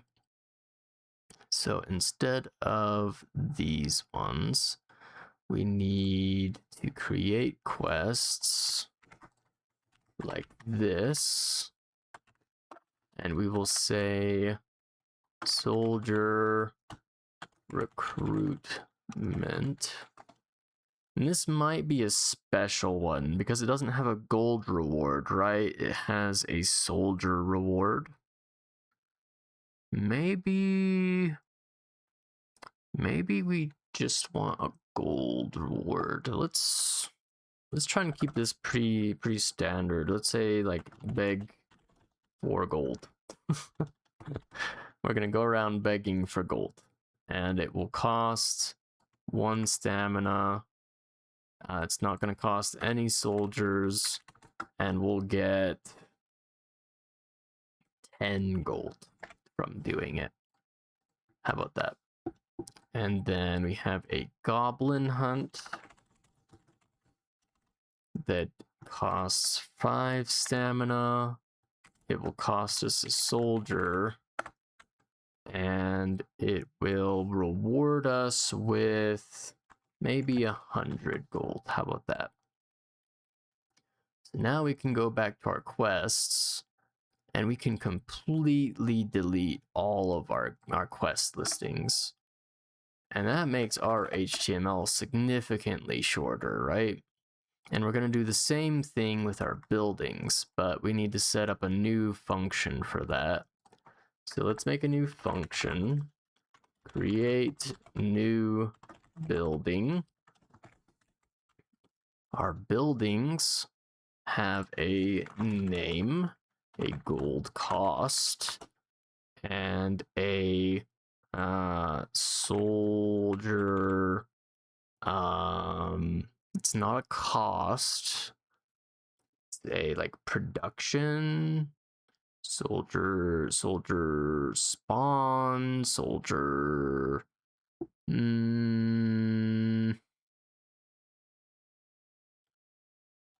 Maybe just like soldiers for now. We're not really going to look at it very much later, so. And then again, we need a template. Let's just copy this template. We already know it's pretty much the same, right? And then we have the name. We're going to have the gold cost. Maybe we should copy it from here. Let's do that. We'll copy it from here. Make sure it's about the same. And we need to indent this one. Okay, so this will be name. This will be gold cost. And this will be soldiers. And we have purchase building. Okay. And then again, we need to make a new listing. So, replace the inside of it with the template. And then instead of quest panel, this is our buildings panel, right? So building panel. We appear to already have a reference to that probably for our toggle.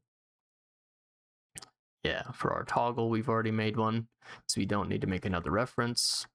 And let us go to here, and we will say create new building. The building is the barracks, is what we said. It costs 5 gold.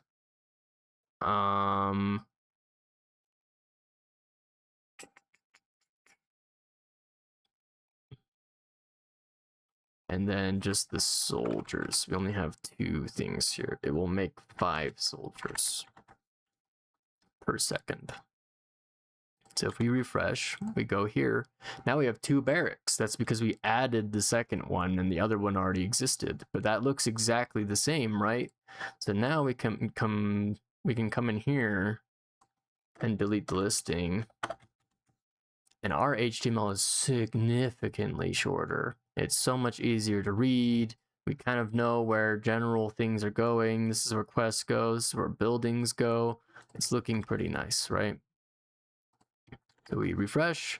We have a beg for gold is something we can do. We can do a goblin hunt. And then we also have this test quest. Let's get rid of that for now.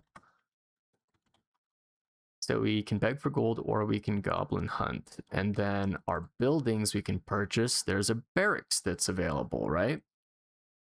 So that's pretty cool. I think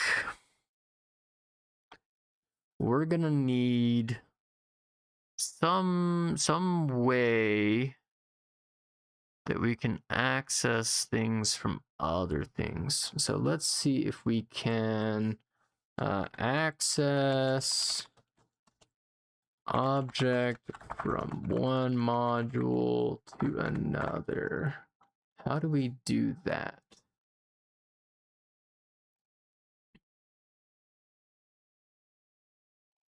So source model in the file where the object is defined, use the export keyword. You can export multiple items, use named exports, or a single item as a default export. The destination module in the file where you want to use the object, use the import. Interesting. Let's check another thing. It's only available locally inside the class. If you want it available elsewhere, you have to define it outside of the class. It does not like URL is not clear from your example. Export separately. You can then import other modules from loading bar.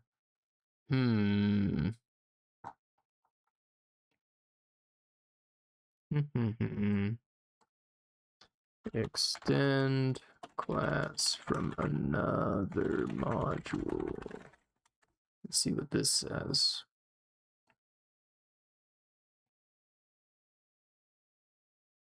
Okay. So I can use import to bring the base class in.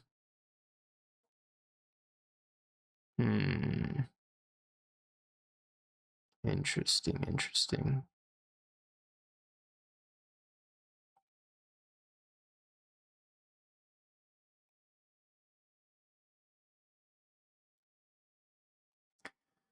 So, how do we want to do this? Let's open our files panel again. Let's make a new file. We'll call this buildings.js, and then we'll make another one that's quests.js. And then in these two, we're going to have information about quests, make new quests, have like custom functions for them. I think that's what we want to do. The thing that I'm wondering about is how are we gonna get this button to do what we want? Because we need to add an on click to it. Perhaps we do that when we make the quest.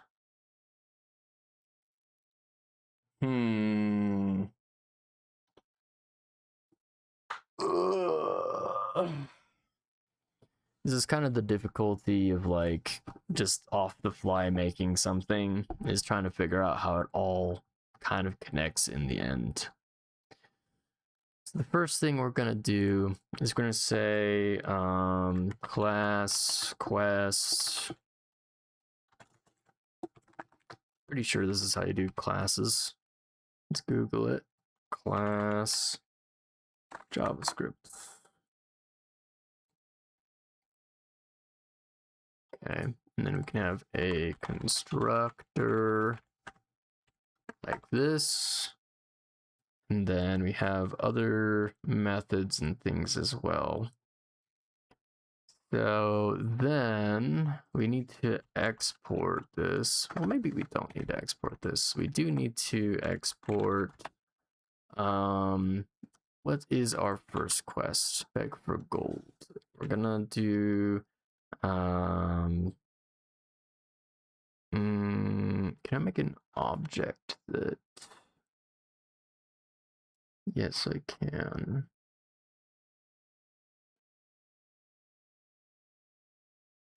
Okay. We're gonna say const. We're gonna say beg for gold quest. And that's gonna be equal to a new quest. How about that? I might need to export this, but we'll find out. For now, I'm just gonna say console log initialized quest. I want to see if it will initialize it. Let's go back to our main, and we're gonna import beg for gold quest from /bill or quests .js, and then we have already initialized it, so it should run the constructor, and it did. That's awesome. This appears to be working. So now any new quests we want to make, we can make them here. And then we need some kind of event when you purchase it or something like that. It needs to do something different, right? Or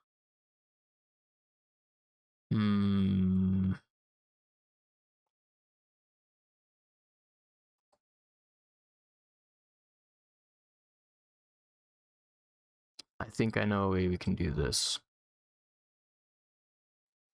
Let's make a constructor. We'll say the quest has a name. It has a gold reward. I guess we should write reward. It has a stamina cost, and it has a soldier cost.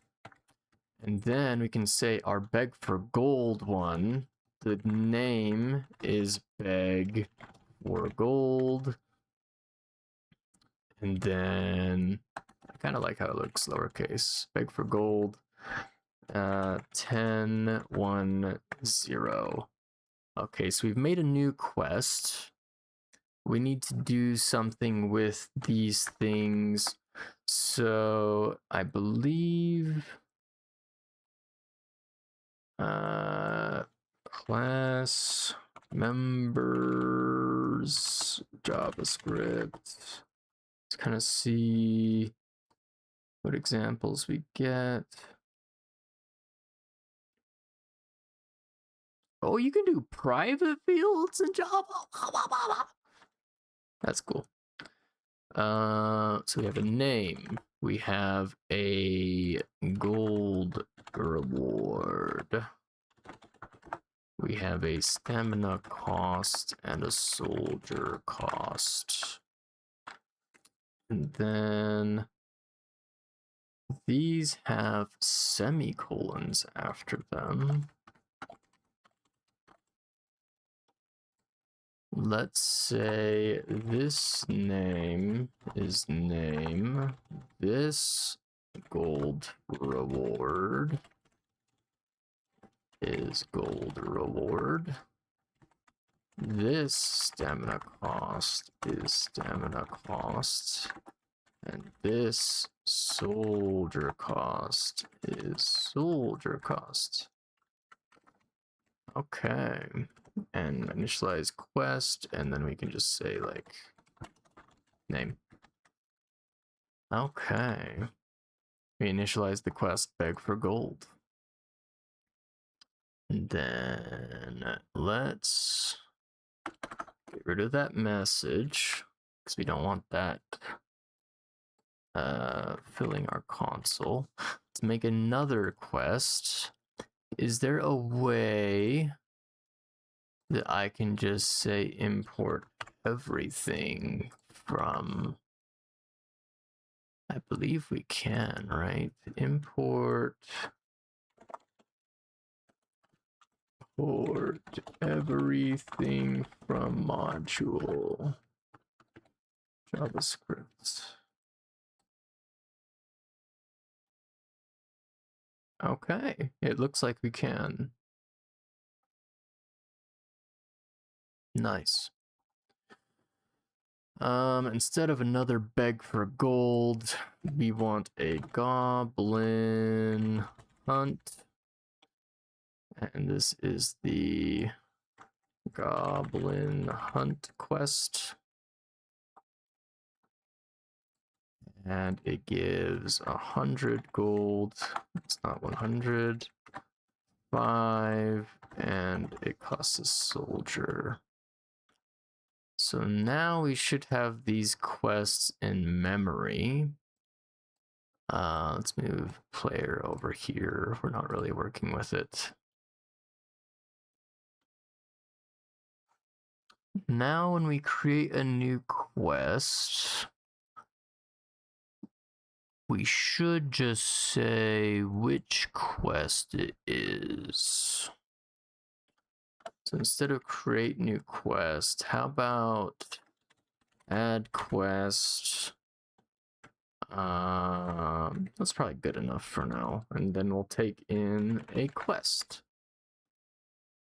And then this will be quest.name, quest gold reward, quest stamina cost, and quest soldier cost. How about that?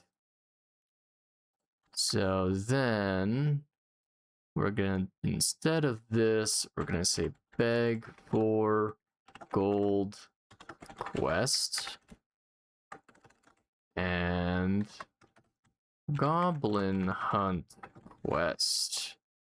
How about that? Is that gonna work? No. Ugh. Can I just do this? Is that why it's mad? No. Of course not. Import all.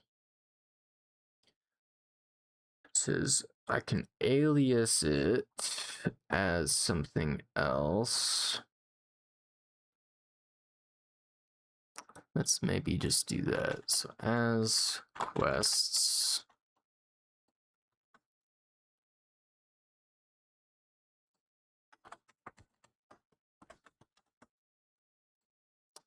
Maybe that will work.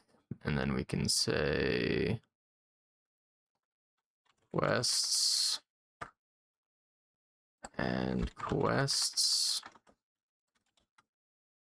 Create new quest is not defined. That's because we just said add quest.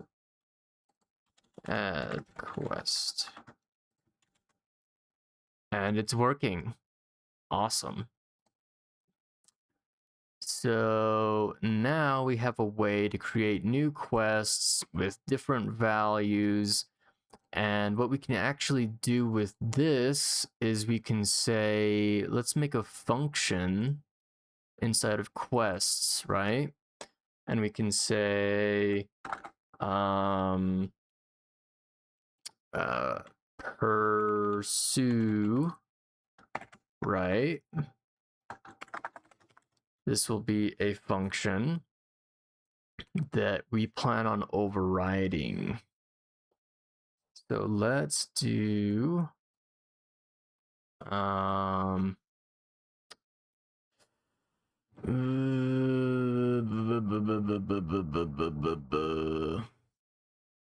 maybe we can just say pursue here.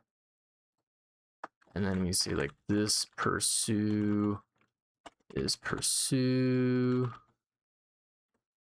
And then here we want a pursue function. We're going to try to send a function in like it's an attribute. Like this.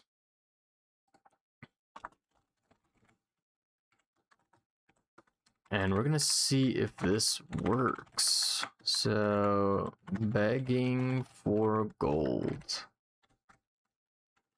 Console log. Hunting goblins. Okay. And then we need to say...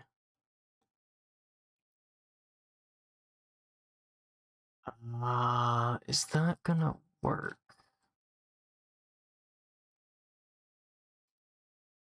Maybe. We can only really try, right?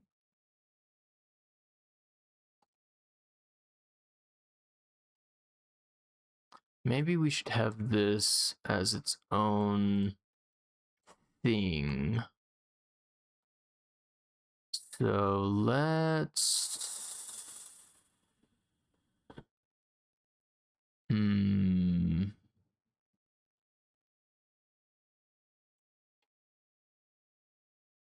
Yeah, I think we'll need to do that. So after we add this to the template, let's make a new button. Create element button. And then new button dot type is button. And then we'll say new button dot on click equals, and it's going to be our quest dot pursue. But we do need the div here still. So maybe we need to wrap this in the div. We're just going to say new div equals document create element by, or create element, sorry, div. And then we will say new div append child. I think it has to be on the page. So we have this. Let's make the inner text on this pursue quest. New button inner text is pursue quest. And then we should get rid of this. We have this new listing. So how about we're appending the new listing. Then how about new listing append child new div. And then we want the new div to append child the new button. I think that will cascade properly. Let's check it out. Pursue is not defined. That's part of this. Is that pursue equals pursue? In the quests, it's because it's pursue function. Okay. Does not appear to be adding it to our page properly. Because we need to append it to this div, right? Or is it because there's space? I think it's because there's space. So let's cut that out like that. Refresh. Okay, that appears to be it. So the new line here was being interpreted as a space. We don't want that. Let's even cut that back like that, just to make sure we're not going to have any issues. But now, when we click this, it should have an on click. We're begging for gold. And the goblin hunts goblins. It's working, guys. It's working. So now we have a way to add quests, and we can customize what happens when you do that quest. So this is fantastic. Because we don't have to add all of the quests we have immediately. We can add them when we want. And so we can like unlock more quests as we level up, right? So that's great. That's really, really, really, really great. For now, let's just comment out the gold or the goblin hunt quests, just to show you, like, now we only have the gold quest. And then if we ever called this function later, it would add it to this list and allow us to do more things. Like, that's awesome. That's pretty much the core part of this gameplay loop.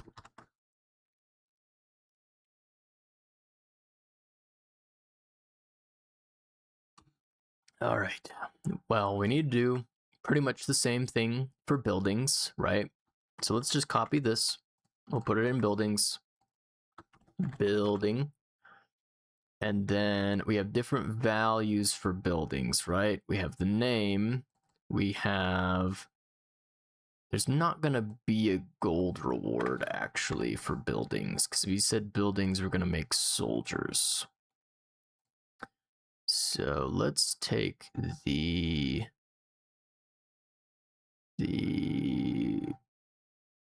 gold reward. Oh, I was looking at the wrong thing. It's gold cost. Okay, so we need a gold cost. And this is soldiers. And then we need a purchase function. Okay. Oh, we're getting there. So instead of these, we're going to export a const, and this is going to be barracks building, and that's a new building. We need to change these to be a gold cost, and soldiers, and purchase. And then we need to change these the same way. So we're going to say purchase function,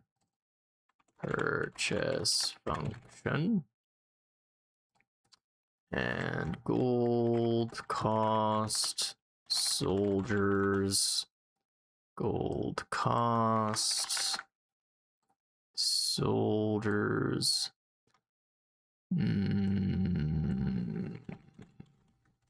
starting to kind of picture something we might run into in the future that could be an issue. But for now, you know, we're just going to keep pushing forward like we have been. So it's called a barracks. The gold cost is going to be 5, and how many soldiers it produces, let's make it 1. I want 1 soldier like every second or so. That might even be a lot. So we're gonna save, go back to main. Instead of create new building, we just want to say add building, and then we're gonna take a building here. We need to import our buildings to the game. So building, let's say it's quest or building, and then buildings.js. So instead of quests, here we just say quest. And then these should probably be capitalized. Let's rework that a bit. So the beg for gold quest, the goblin hunt quest, and then we have the barracks building. We're kind of making like classes that are just objects, but like, I don't know. We're getting a little bit messy with this. We could clean it up later though. So we're adding a building. The building has a building gold cost, which is the same. It has a building dot soldiers. It has a building dot name. And then we're gonna need a similar thing to here, where we're making this stuff. But we need to remember that it's the building panel that we're adding it to. And this is purchase building instead of pursue quest. And this is purchase instead of that. This is building.purchase. Okay, anything else we need to catch? We need to delete this all the way back down to there. This goes back to there. I think that pretty well covers that. So instead of create new building, we want to add a building, and it's going to be the building.barracks. And because we have this kind of prepended thing, maybe we won't even write quest anymore or building. So instead of quest, we're just gonna do the name of the quest. And in buildings, we're just gonna make a barracks. And this will be like our display name for it. Yeah. That seems good to me. So now, if we refresh, new listing is not defined under building panel. New listing. We made new listing here. I think I deleted that by accident. Let's redo this.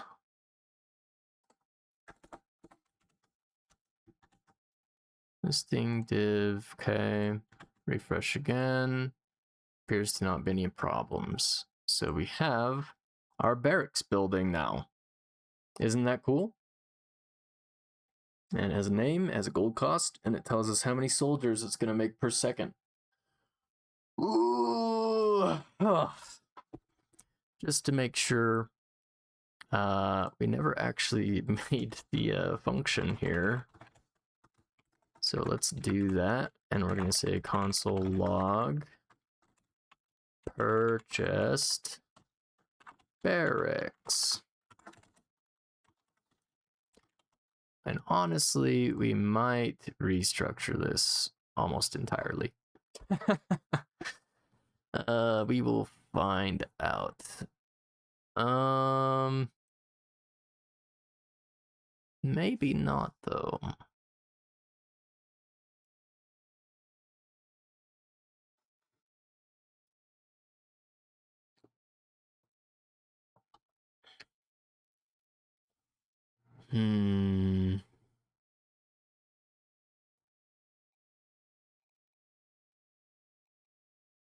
I think we'll be okay in the end. Wonder if we can make a static variable in class JavaScript.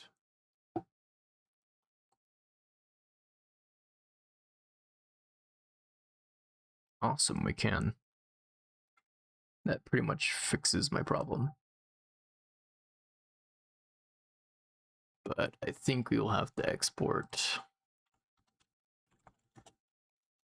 these classes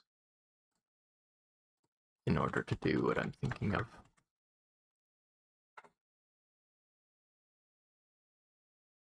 Okay. Or maybe we could do it in player. But we can't access player from here. We'll do it this way, because I know it'll work. So now we can make new buildings. We can add them to the page. We need a way to manage how many of these buildings we have. And a way to update how they look, right?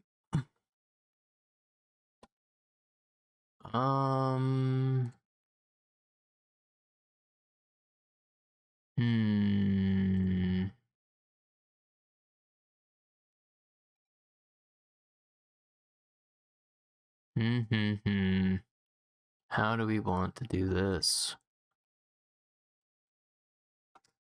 Let's add a function. We should probably do it on the quests first. We've been doing quests first, sort of. So let's do this. Update panel. We're gonna make their own update panel thing. And then we need to be able to change the CSS of this panel specifically. Oh, things are getting complicated. Okay.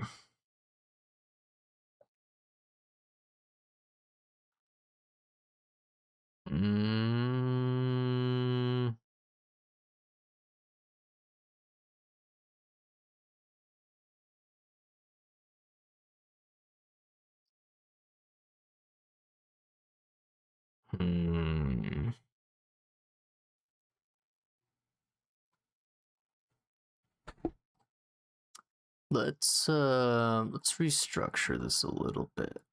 Instead of just adding quests and adding buildings, let's make kind of a quest list. And let's make a building list. How about that? And then when we add the quests and add the buildings, we're also going to say quest list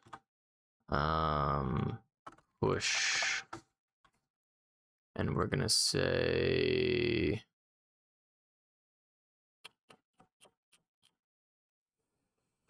we're gonna need the quest, and we're gonna need the quest panel that it refers to, right? So should this be like an array? I wonder.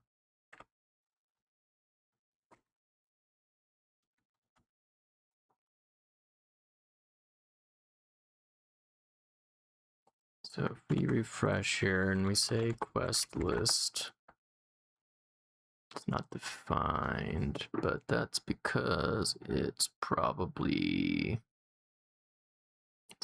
in a deeper scope. So if I say console log quest list, now we have an array. We have the quest, which is beg for gold, and then we have the panel that represents that quest. So maybe we do like an associative array here. We sort of make like our own object, and we'll say like quest object, or let's just make an object. How about that? just an anonymous object here, and we want the quest to be the quest, and we want the quest panel to be the quest panel. How about that? So now there's an object inside. The object has a quest and it has a quest panel. The quest panel is the visual. The quest is the backend that we were looking at. So this will allow us to loop through what quests we have active, and we can do things with them. So similar thing we're gonna do with the buildings. Building list. Building is going to be building, and the building panel is going to be the building panel. Yeah. And that's being pushed to the array, so now we'll have access to the array. Okay.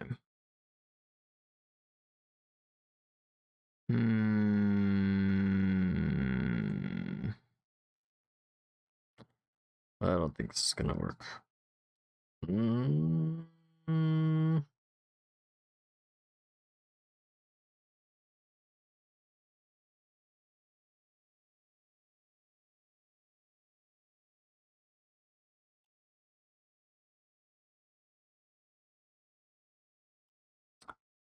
Move where these lists are being managed. We'll move it into the buildings and quests area. So we still need those. We don't need these. So we'll say we need static active quests. It's going to be an array. All right. And we need static active buildings. It's another array. Okay. So what we need to do is when we make a quest, we then need to say quest dot active quests push, and here is where we will push the quest. Oh, I see we've run into an issue. we'll change this to new quest. So it will be new quest on all of these. And we are going to make new quest pursue. Hopefully that's all of them. So the quest is going to be new quest. And the quest panel will be the quest panel. And then let's, for debug purposes, log quest active quests. Is this gonna work? It appears it will. So it beg for gold, and then we also have a reference from it now. So that's pretty chill. Do the same thing for the buildings. So I'm mostly kind of dancing around like scope right now, like what's being managed in what files. And I'm trying to dance around an issue that we've kind of created for ourselves where we want a list of what is currently an active quest and what is currently not an active quest. So no matter what, we're going to need a list of what quests are active. We could either dynamically add and remove them, or we could have like an active property on them and enable that or disable that. So, oh my gosh. I think my chat just updated. This might be from yesterday, but Isenth came in today, like, sorry man, my chat was frozen or something, but thanks for checking in. It might have been yesterday, but I can't tell. I think my chat was frozen.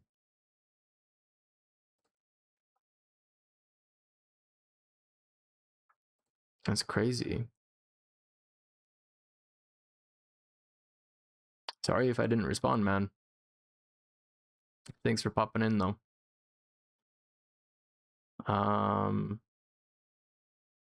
Maybe it was yesterday. I don't know. I'm gonna be honest. Chat's tools are absolute garbage. Like Twitch's tools, sorry, are absolute garbage for knowing anything that's going on with your channel. So I don't know if you popped in or not, but if you did, thanks for coming, man. Sorry I didn't respond. I'm also kind of focusing on the programming stuff, so you know, there's that too. Maybe I just didn't see it, but I really do think my chat was probably frozen because I've been checking it.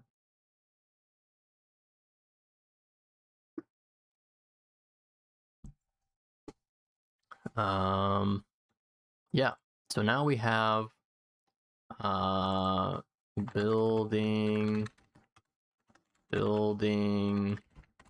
active buildings is what we called it, right?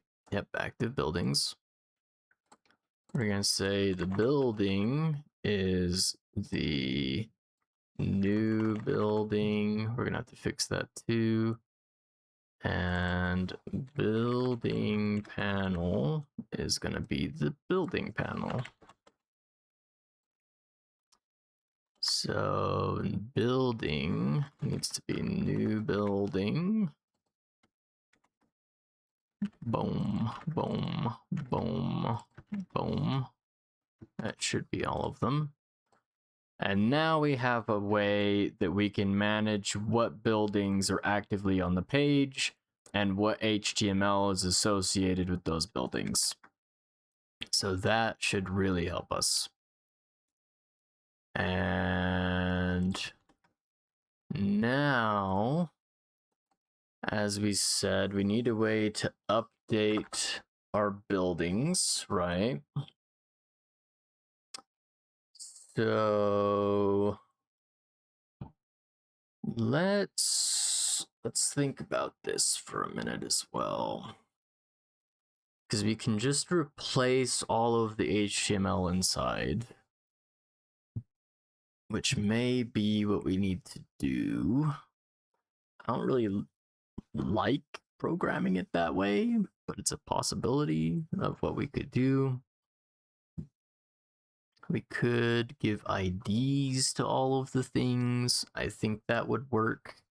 Technically, it wouldn't be good from like HTML standards perspective, but I think it would work. We need a way that we can target every thing in here. Well, no, we don't, because we're never gonna update this, right? Maybe just one bit that says how many we have, right?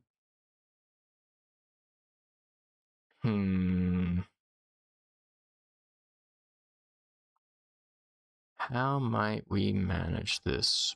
Because we need to know how many buildings we've purchased is the main thing I'm thinking about right now. So I can purchase a building, but how many times have I done it? Because how many times I've done it is going to tell me how many soldiers I get per second, right? So I need some sort of method of managing how many of each building I purchased. The quests are going to be like one-time things. We don't really care how many times we've done it. But the buildings are going to be more important that we know how many we have. So, do we make an ID that's specific for each of these buildings? That could work.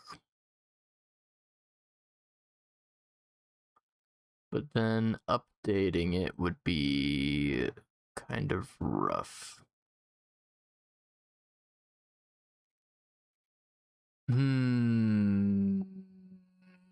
I think for now we do the like not so HTML standards friendly way, but I think it will work. So we need to make a new section in our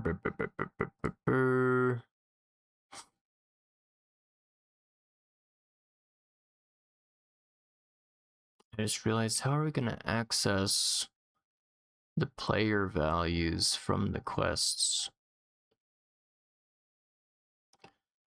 It's a question we'll answer in a minute.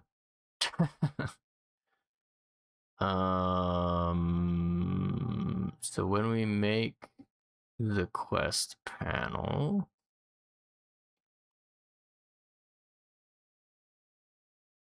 it should be the building panel that we're more worried about. So we make this template, we make a new listing. We need a count here of how many we own.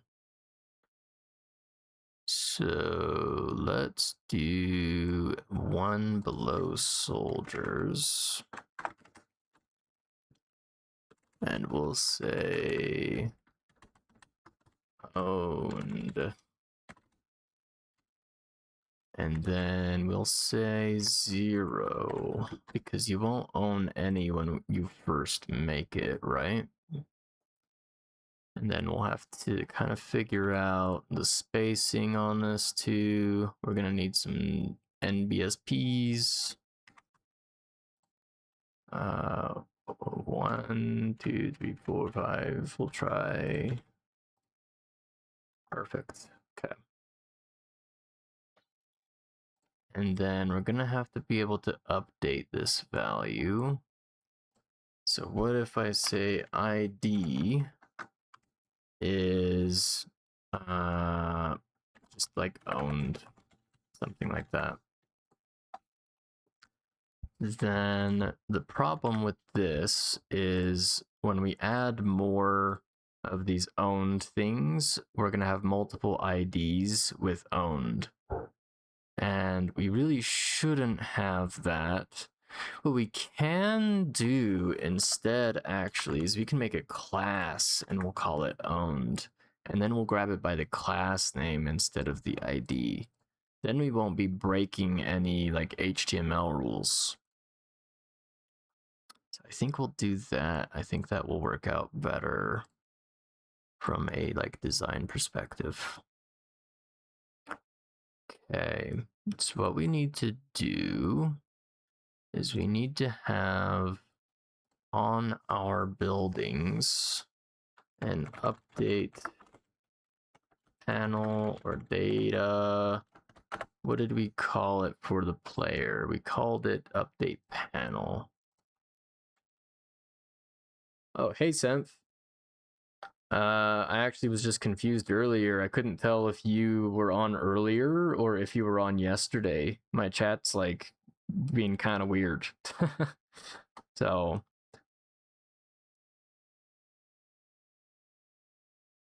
your friend's playing Overwatch? That's awesome, man. You have a full stack? We've been doing a full stack CSGO the last couple days with my friends. It's been pretty fun.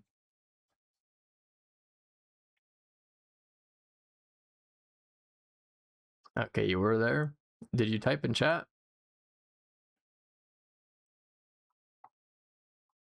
Because I have some messages from you that supposedly came after I started the stream, but I didn't see them for like a couple hours. I literally saw them like 15 minutes ago.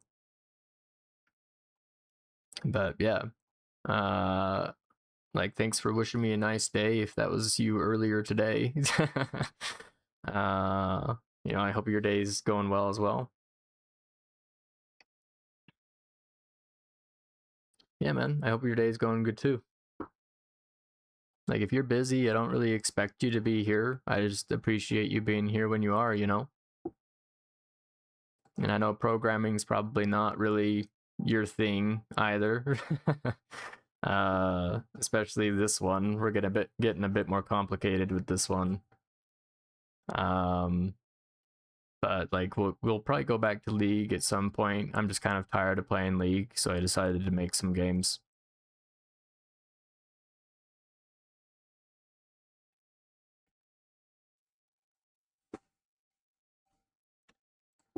So update panel. And then this.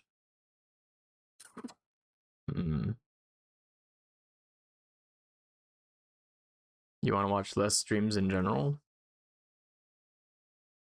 I could see that. Like, if you're spending a lot of time watching streams, then you're not accomplishing other things during that time, right? Like, even this stream, I'm trying to be kind of educational and show people how to make games and things, but them watching this means that they're not working on their own game, right? So, it is what it is. Like, if you want to learn, then it makes more sense for you to watch. But if you want to like make your own thing, then like if you already know how, why would you be watching this? But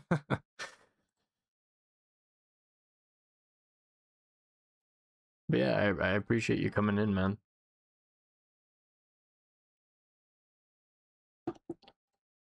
I'm trying to think of how we want to do this.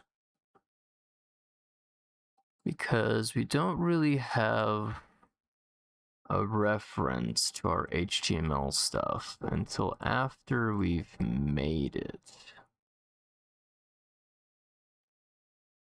So maybe we don't want to make the building until we're actually adding it to the page. And when we add it to the page, then we can worry about the HTML stuff. And we could associate it that way. I think that would be better.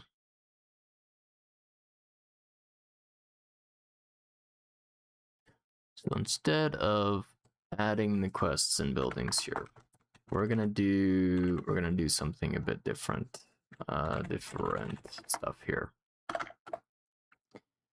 We're going to just have the quest or the building class. And we will make these on the fly in our main class. Friend of yours called you Unk because you're 20 and he's 17. Brother, in the US, you're not even old enough to drink. You're not Unk level.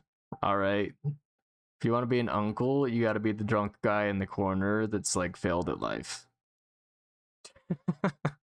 That's my opinion anyway. That's like the visual that I get when I think of Unk like vibes. The back pain does grow though. I don't feel it too bad these days, and I'm like almost 30. But you know, jumping just period is not as easy anymore. I'll tell you that.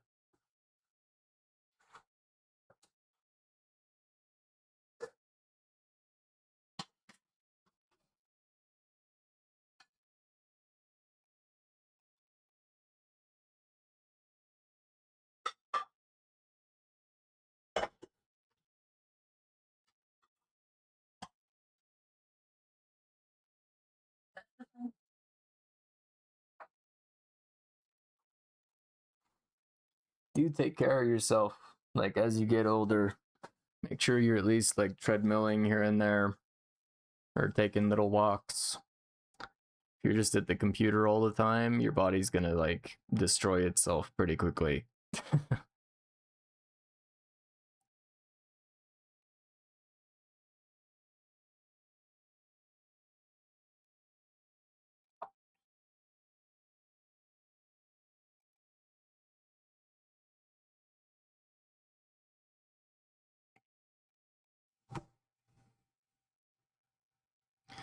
Yeah, that stuff can be kind of rough when you're like, I don't really have like responsibilities or anything that like, you know, I don't have like a hobby I do or something that's off of the computer. Um, but yeah, I'd find some time to like go take some walks sometimes or something. Like you don't really have to have a goal in mind. Just be like, I'm gonna walk around the block. You know, it'll take you maybe half an hour, and you only got to do that like maybe twice a week, just so you're doing something. But I wouldn't be too concerned about that either. Like you're still like 20, so like I'd say maybe around 24 you might want to start considering doing that stuff. Like 20 to me is still pretty young, honestly. Even 30 isn't like old in my opinion. I think when you're edging the 40 to 50 line, you're probably getting old. 30 is like the awkward time in life where you're like between like adult and like young adult, where you're like I still kind of do things that young adults do, but like I'm not young, you know, I'm not a teenager. And then you're like I'm kind of doing older stuff, like I'm worrying about retirement and stuff that like I hadn't thought about before. But you're not like fully devoted to that either usually. But it's like you're looking at getting housing, you're looking at starting a family and all that stuff. So it's it's a bit of a weird time. And it's like all your friends have like 5 kids already and you're like I don't even have a girlfriend. You know, that's the kind of vibe of like you're 30 years old.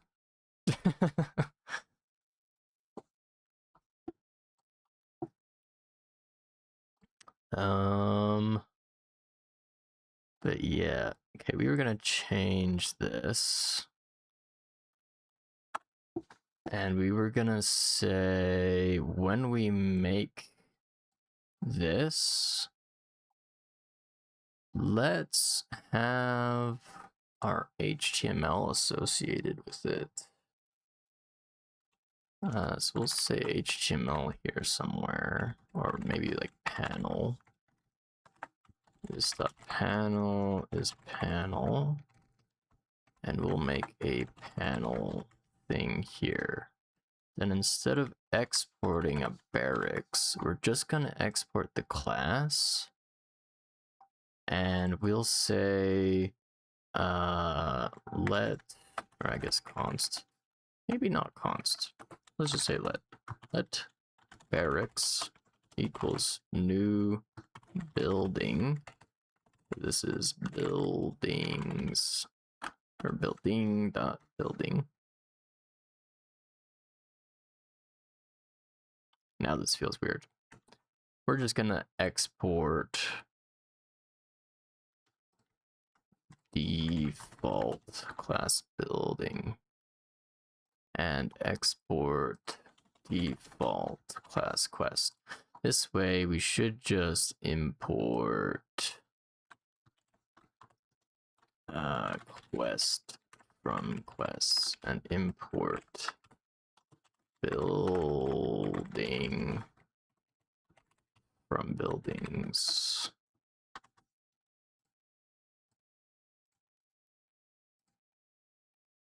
Right? What if I say default?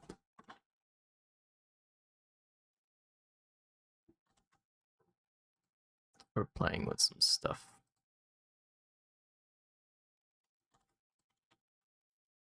Strict mode reserved word.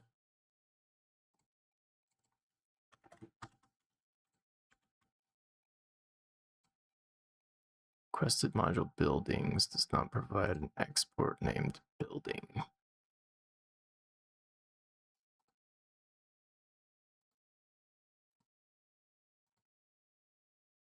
Export. We just export the class like we were before. Get mad at that. Yeah, it does. Player does not provide export named player. Import.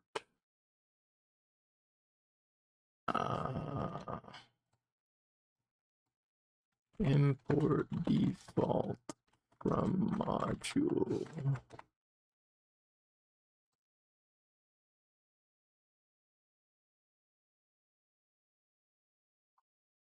I don't know what we're doing. We'll just export the let.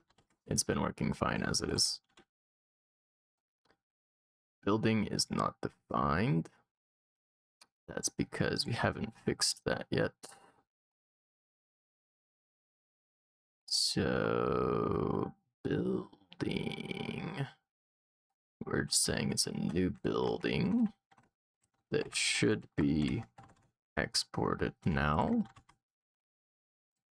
And we deleted our building information, which makes me sad because I need that. And it's gone. Barracks. And gold cost, I think is like 5 or something is what we said. Soldiers, we said it was 5. We need the panel. So here's where we're gonna get a bit more interesting with this. We need to make the elements and then add them to the building. So what we can do is we can say like create quest panel and create building panel. Just keep renaming everything. For you, when you get a job or something anywhere, you told your dad before. I know the guy to teach me old person before retirement. What did I say? I'm getting. I'll be back later or something. Alright, man. I'll see you in a bit. Honestly, you just kind of figure things out as life goes on. You're like, what is retirement? How do I get it? What is a job? How does job get me to retirement? Okay, so we're no longer worried about this pushing to an array thing. We're still making all these templates and things and adding them to the page. What we're gonna do is we're actually gonna return our new listing. How about that?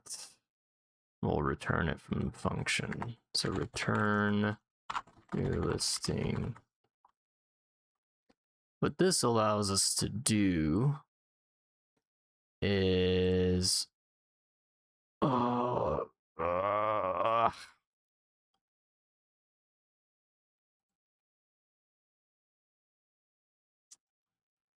it's kind of frustrating too.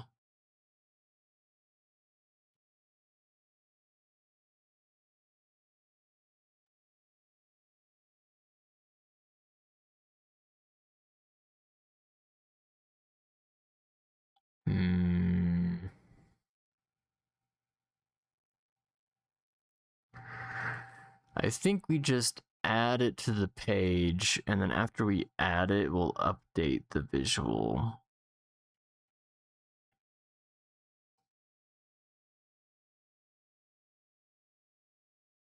So instead of having the values put in, we basically just want to make a template of what we want it to look like.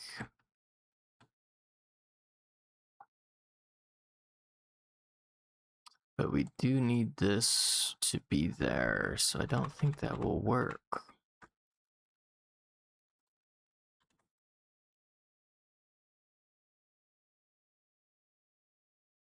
So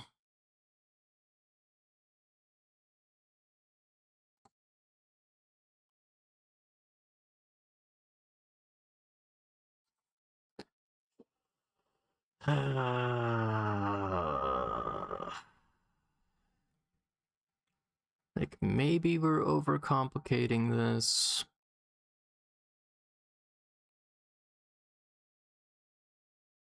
I think we probably are. So what if we just say barracks panel is a create quest, or not quest, to be building panel, right? So now we have a reference to a created building, but we're gonna need to provide it values that are gonna match our barracks. So we need to make the barracks first. Automatically making quotes for me. We're gonna make the barracks first, which means we need the name, the gold cost. Let's not add the panel in the constructor, but let's leave an area for the panel to exist, and we'll get rid of the active buildings and active quests thing. So 5, the gold soldiers, and then a purchase function. So this is what's gonna happen when we purchase bought barracks, right? Then here we can say I want to create a building panel with barracks dot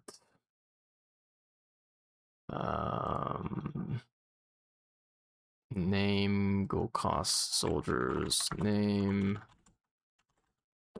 gold cost Rex dot soldiers.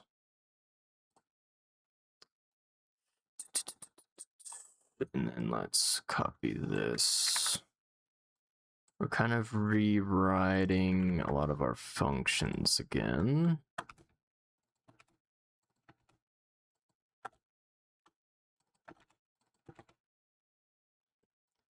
There's going to be a lot of this in game development where you're just, you know, you just need to work with stuff more and more. So what if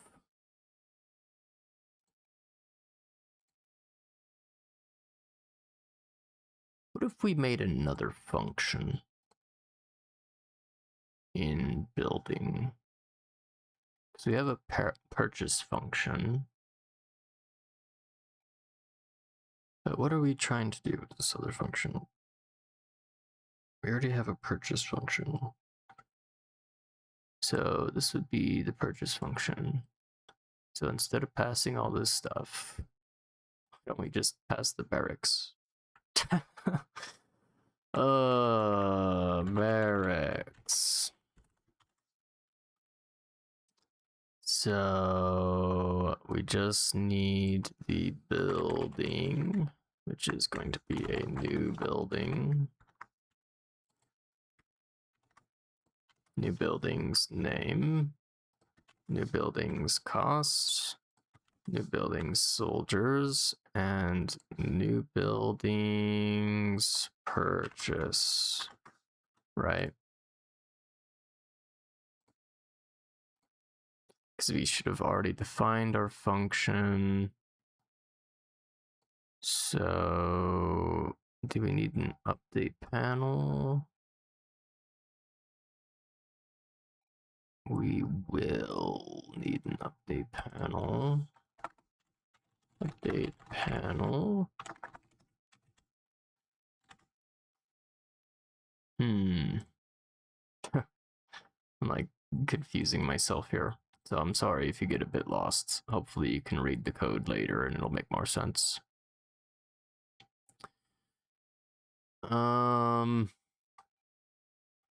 And then we're returning this.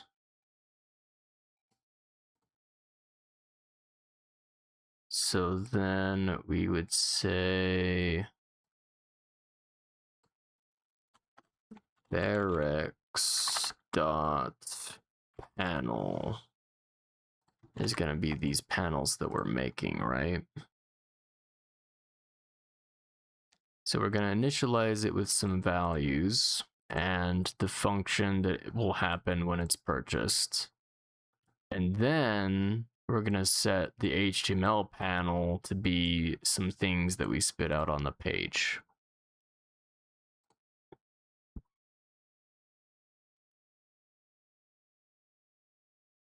I think that works. Because it would have already existed for us to run this. Okay.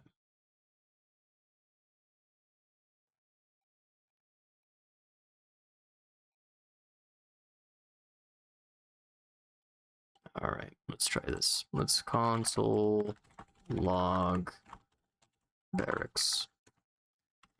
This should give us a building, which it does. It's named barracks. It has a gold cost. Its panel is this panel. So we've got that linked. And then we have a function that happens when you purchase it. And it has the soldiers. Okay. It's all connected and working. Now, this is going to be our buildings. This is going to be our quests. Thanks, Zed. And now we need to rework, create quest panel. It should be somewhat the same, if not finished as it is.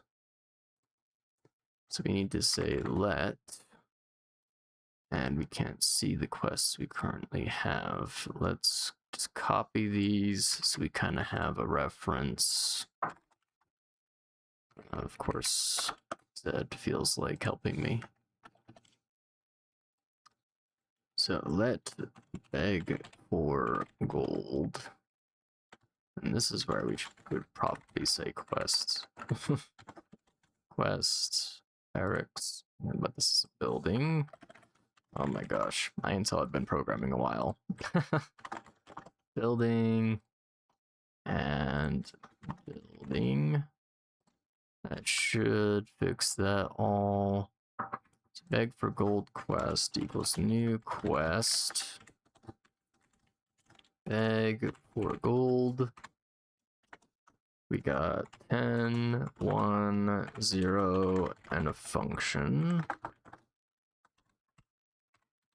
And then we need to say beg for gold quest panel is create a quest panel with beg for gold quest. So that should take care of that one. And then we'll just copy. We'll just copy these. Put them here. And now we have Goblin Hunt quest. The new quest. A Goblin Hunt with the values of 100, 5, 1, and a function. Okay. So this is beg for gold. This is a Goblin Hunt. And this is our barracks. It's getting a little bit messy, but I think we're almost done. So we need in quests a panel. And we need to change these update panel things, and we're no longer exporting those. So update panel quests we're actually never going to update, which means we can take out pretty much all the stuff we just added, which is kind of not awesome. So we don't need the panel part of this, and we don't need the panel part of this. And we don't need the panel here. Or do we?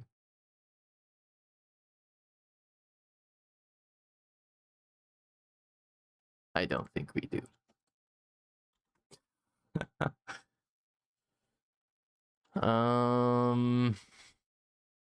We'll find out later if we do.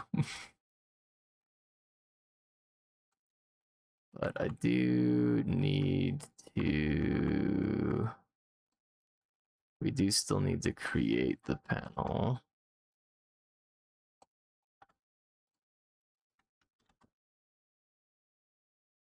We just don't need a reference to it later.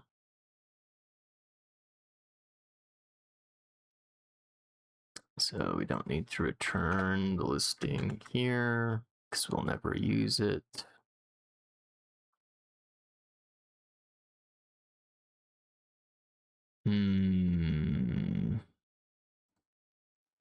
Let's just kind of test what we have. Begged for gold.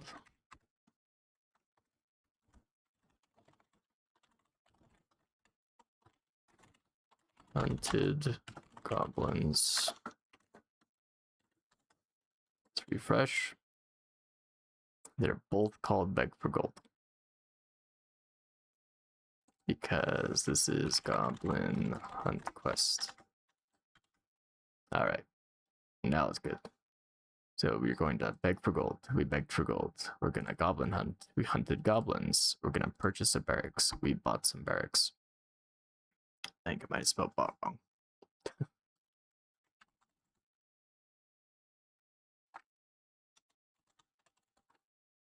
Yeah, I did. Bought barracks.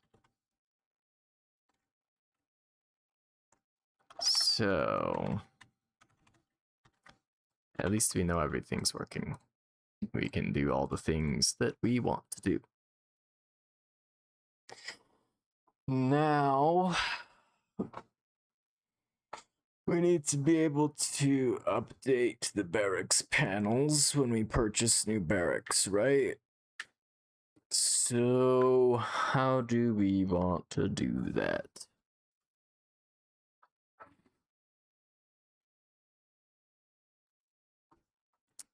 We're gonna need some kind of building count somewhere.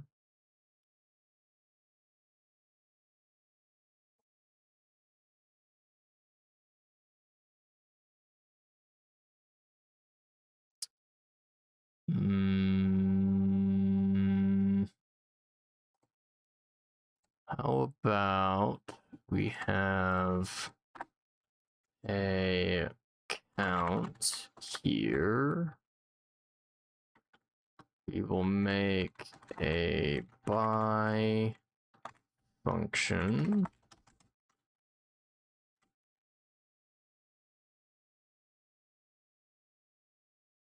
But we're gonna need to be able to access player from here.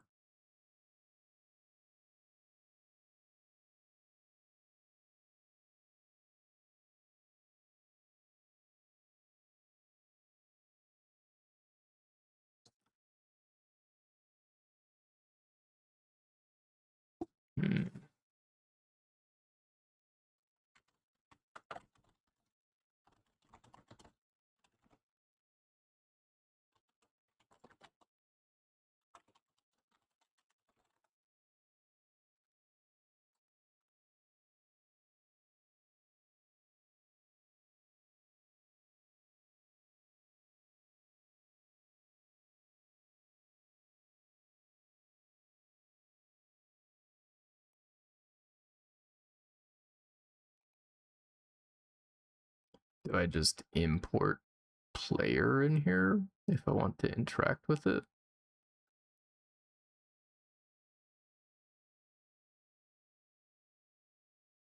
Let's find out. Import player from player.js.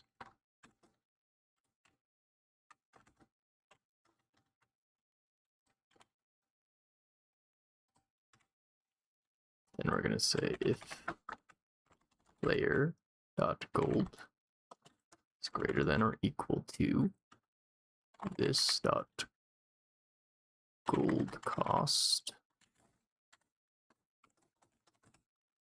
then count plus plus, and player dot gold minus equals this dot gold cost. Okay. And then just for fun, console log player dot gold.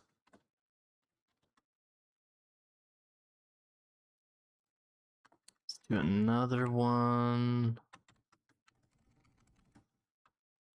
We'll say before and after.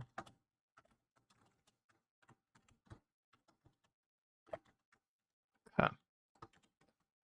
So when we buy it, maybe we should call it purchase.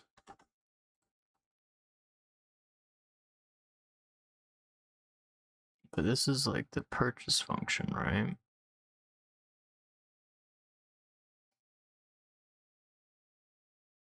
I think I may be highly complicating this for no reason.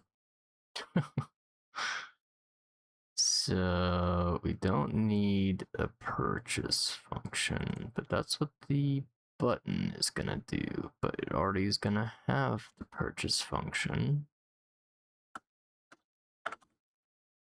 So we don't need a new purchase function because we already have purchase.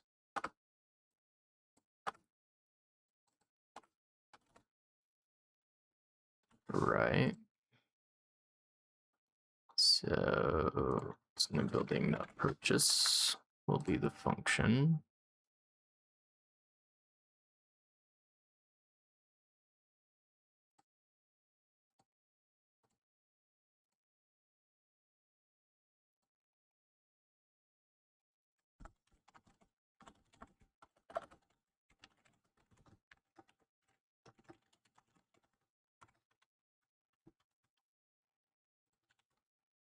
Okay. Alright, it just ran the function. We don't want that. So let's not invoke the function. Okay. Still seems to be working. The reason we're not buying anything is because we don't have the gold for it. So if we go to player and we say my gold is 100, now I should have the golds to purchase. But it is not purchasing the gold.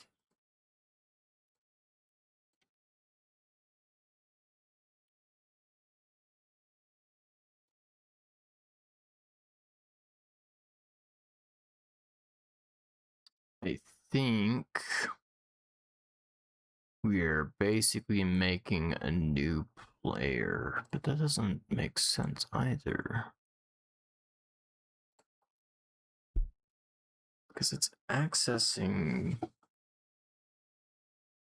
this dot gold cost. This dot gold cost equals gold cost. So where are we setting the gold cost?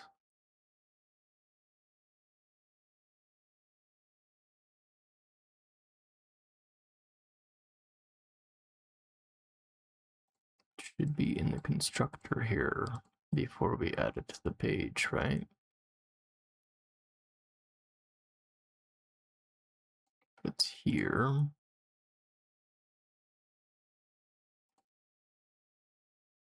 Name gold cost, this dot gold cost.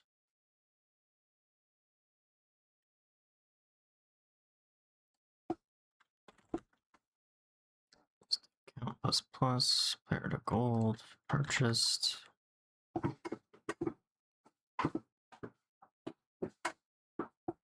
So we're able to access player gold.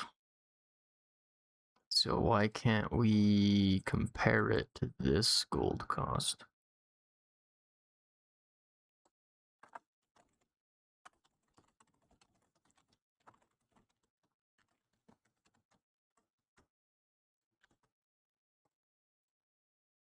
It says it's undefined.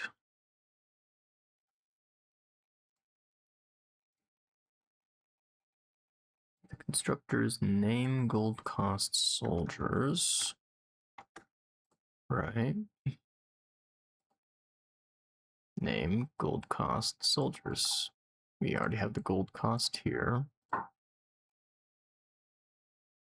So when we make the building, then we're gonna click the button.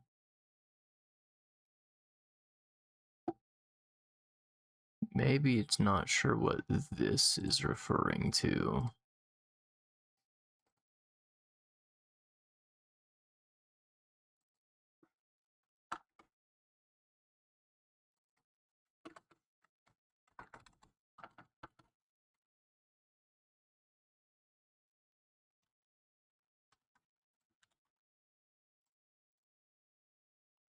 Gold costs not defined.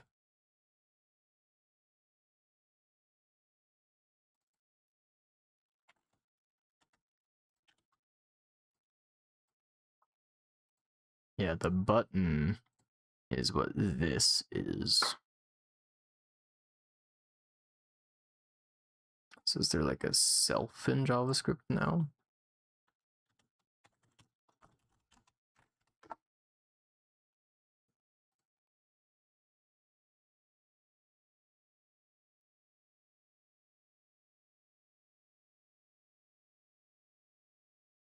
Let's try self.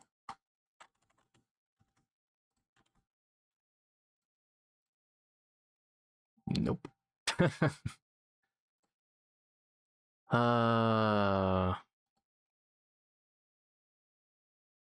So we're gonna have to get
This sounds like confusing and strange.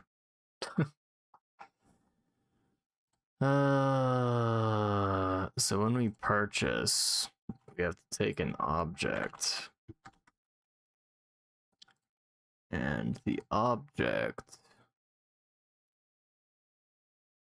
is gonna be the new building. So we're passing the object to itself to run in the function.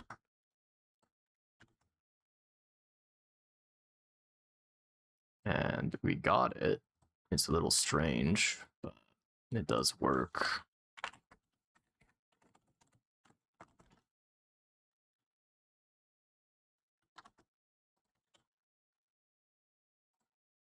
But now it's just immediately purchasing, and we don't want that. So what if we say it's a function, and inside of this function, we're going to run our other function. Now it doesn't run automatically. It still does what we want though, and it actually subtracted our gold. And then we need to player update panel, because we have purchased the building, which has affected our gold. So now our gold is 95. So that worked. We don't need these logs anymore because we know it's working properly.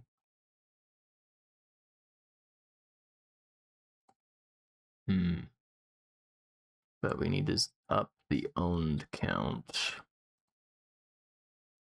Let's change count to owned. Is dot owned. But it's obj.owned goes up. And then we need to update panel. Update panel. And we need the CSS panel stuff. So something like this.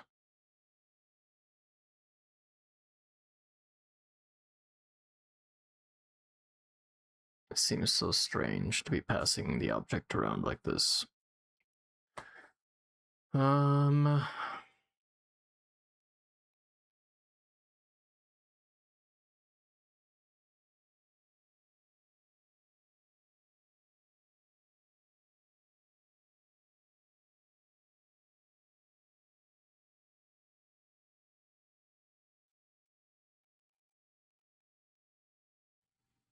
Well, now you should be able to say this now, right? Because this, the way that the context is written, it would be the object now, right? Yeah, it is. So now we can use this. We don't need this. And that's because we wrapped it in a function instead. So now we can do it the way I want it to, now that we've changed how that's structured. So we just say this dot gold cost, this dot owned, this dot gold cost, and we can say this dot update panel. So now update panel is going to target our panel that's associated with us. So we say this dot panel, and then we're going to say dot get elements by class name, because when we look at our owned value, we gave it this class called owned. So we're going to say owned, and we're going to grab the first one of that because we know that there's only one.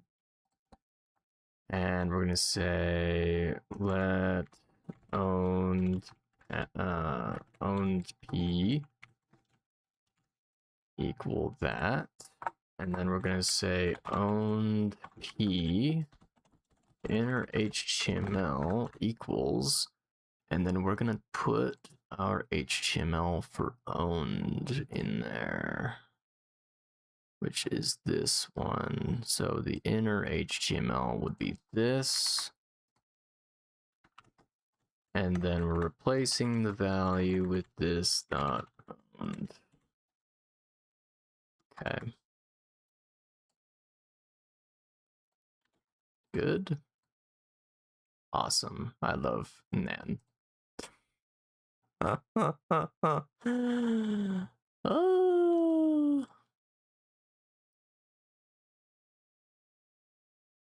What if we just, because we're never going to subtract these, right? So what if we just throw this in here? Because it understands what this is. So we're going to get the element by class name owned. We're going to get the first one. And then, yeah, it's still not a number. Let's figure out what it's getting here. It's console log owned p.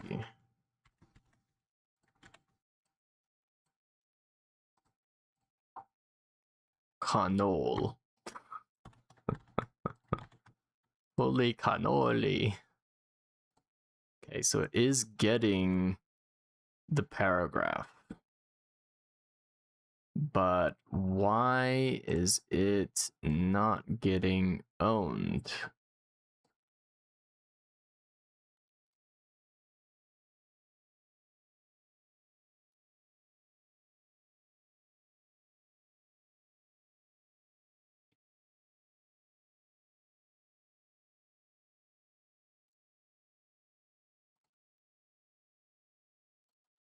Let's say this dot owned equals 0. That might be what we're worrying about. Yeah, it is. So we didn't have an initial value for how many we owned. And that's the issue that we ran into, because we're trying to append something that's not a number, even though we're trying to interact with it as a number. So we needed to make sure that it was a number before we did anything with it. But I think that pretty much manages our purchasing of buildings, doesn't it? Because we can purchase until we run out of money. And then we can't afford anymore, so we can't purchase more, right? So now we can actually purchase buildings. And that's cool. Now we need to go to the quests and we need to do something similar. How about we just say pursue? That way we're not defining this function elsewhere. And we'll import the player similarly. It's a good thing that import's working the way I want it to. And that way, we don't need to add this function, because we will do that. Wait, do we not? Because this might do special things. We're not always going to do the same thing, right?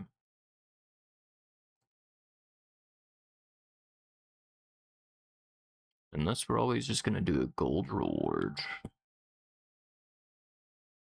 We don't want gold rewards. We want soldier rewards. No, we want gold rewards from quests. We want soldier rewards from buildings. Okay. I'm like tripping all over myself. So if we're just rewarding gold, then we can just change how much gold we're rewarding, and then none of this is gonna make a difference.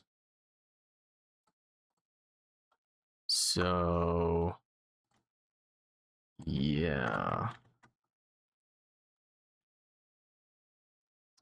So instead of this stuff, we say instead of new quest pursue, we're gonna make a new function so that we can use the this keyword if we want. And we're gonna say new quest.pursue. And we don't need any parameters on that. And then in our pursue function, we can say if player.stamina is greater than or equal to this.stamina cost, then player stamina minus equals this.stamina cost. And we want to reward. Oh, we also need to see if, because we have two costs for these quests, if player dot soldier count is greater than or equal to this dot soldier cost, then player dot soldier count minus equals this dot soldier cost, and then we'll do things. And something we've just realized, we don't have a soldier count up here, so we need to make in our index a soldier count. Player soldier count. And in player, we need a soldier count, which is going to be 0 to start with. We're gonna need a reference to soldier count. Soldier count B. And then we're gonna add the visual update to be soldier count. And that will be this dot soldier count. Okay. We need to adjust our spacing. Let's maybe just say soldiers. How about that? Soldiers. And then we can cut a lot of our spacing. Boom. Perfect. So now we have soldiers that we can accumulate more of. And we still have a couple more steps we're going to need to go through, but I think we are getting to the end of this game.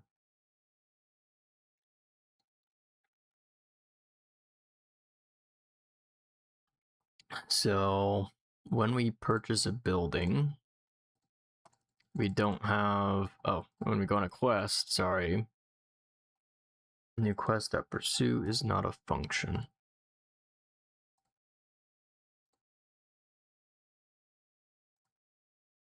What do you mean it's not a function?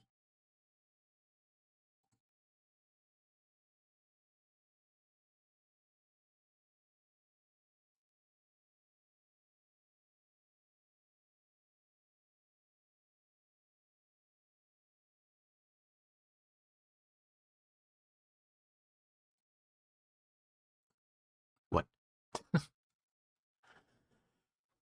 Ah.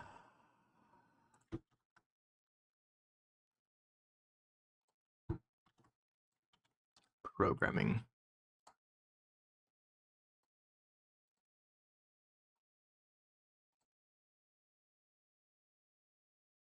It's really something.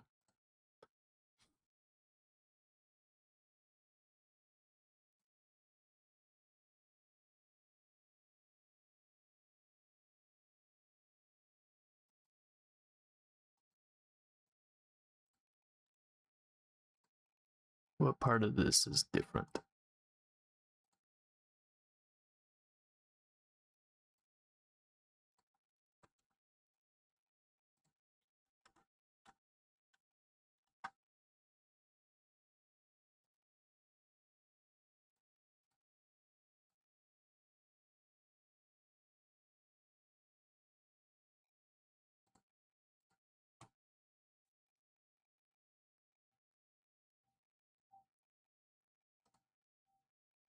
Here.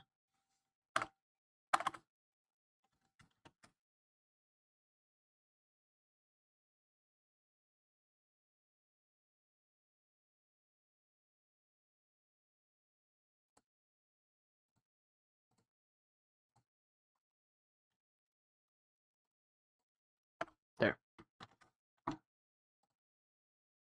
Because we have a function instead of a member now. So now we can pursue the quests. It's not doing anything because pursuing the quest doesn't do anything yet. So if we can pursue the quest, then we're going to subtract the things from the player, which means we need to player dot update panel, right? And then we need to give them the reward, which was gold. So player dot gold plus equals this dot gold reward, right? So if they can afford to do the quest, then we'll take away some of their stamina, we'll take away some of their soldiers, and we'll reward them with gold. So let's pursue this quest. We used the stamina. We got... Where'd gold go?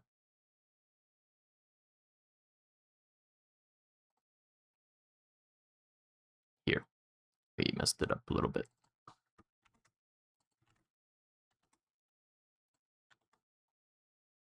Okay. Nice, we got gold for losing a stamina. And we can't do any more because we don't have more stamina or soldiers. So I believe that's working properly now.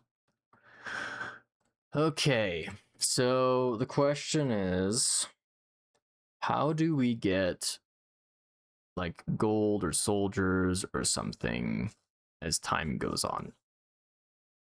So we're gonna make a loop in our main JS. Yeah, you thought we were almost done. I guess we'll do it here. We'll just kind of put our functions down there. We'll say set interval function. I'm just gonna do a regular function. We'll do it every second for now.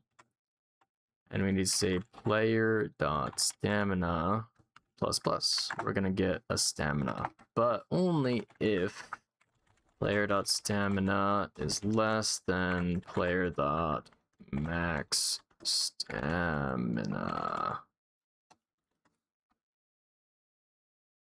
Right? Stamina, max stamina. Okay. So if we aren't full on stamina, then we'll get another stamina every second. So, and then we need to, after we do all this stuff, we need player.update panel. So every second, we're accruing a stamina until we get to 5. Then we're max stamina. So now we can always do this quest so long as we wait long enough, right? So I can spam this, get some gold, and then wait for some stamina to come up, and I can get more gold, right? So now that I have more stamina, I can pursue it more. I'll just keep pursuing it. And then now that we have gold, we can build a building, right? Because this only costs 5. We've gotten 250 now. We can buy tons of these barracks. So let's purchase a bunch of barracks, right? So we're losing gold to purchase barracks, which are incrementing. And now we need to do something else with our time loop. We need to say, okay, we need to know all of the buildings that are active, right? So let's make a, as we were going to do before, we're going to make a active quests array. And we're going to make an active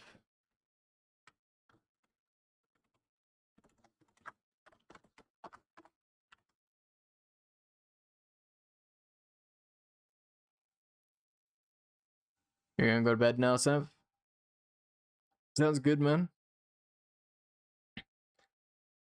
Yeah, I'm not getting in any trouble. Hope you have a good night, man.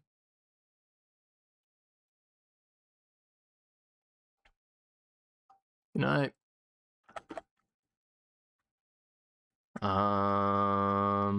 Yeah. So now we need a active buildings array as well, right? And then when we make a new building, we need to do active buildings dot push the barracks building. And then whenever we make a new quest, we need to active quests dot push the gold quests and active quests push the goblin hunt quest. All right. So now we have a list of all the quests that we currently have active. Now we can say active buildings dot for each, if I can spell it correctly, building. So every building that's currently active, we're going to do something with it, right? So we can say building dot, and we will say, buildings dot, let's make another function. We will say, maybe like develop, something like that. Accrue, What's something that would be like it does it over time? It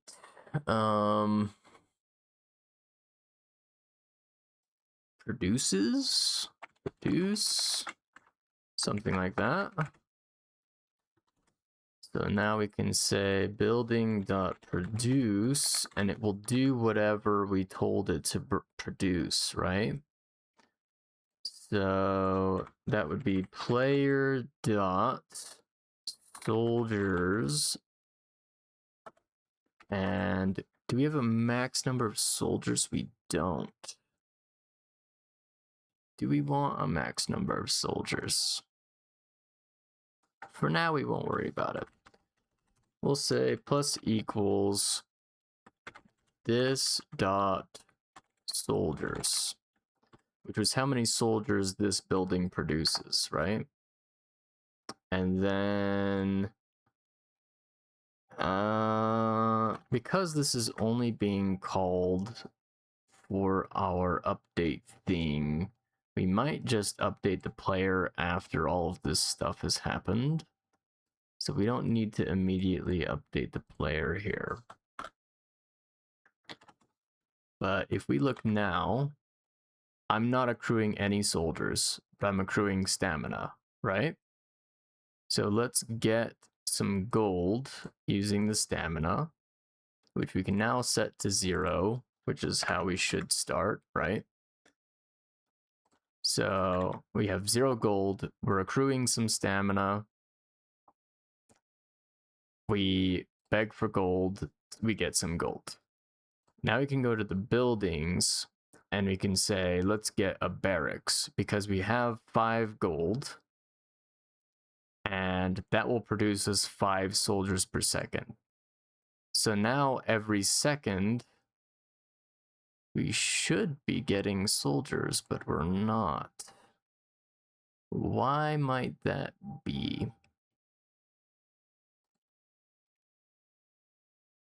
There's not even any errors. Are we updating soldier count? Soldier count is 0. We're updating soldier count. Player soldier count. Okay. Player soldier count. It says it's updating. That's what this flashing is, but it's 0 all the time.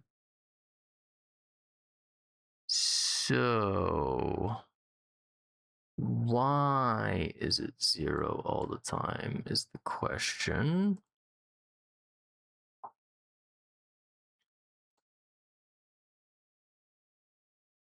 Quests are working. It's this that is not.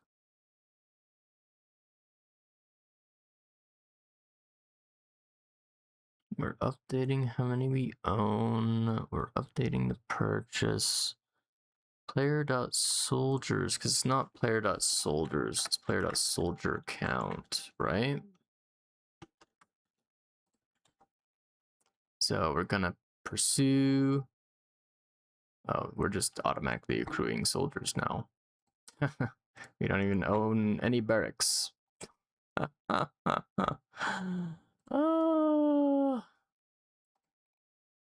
Because we need to know how many of the building we own, not just the building itself.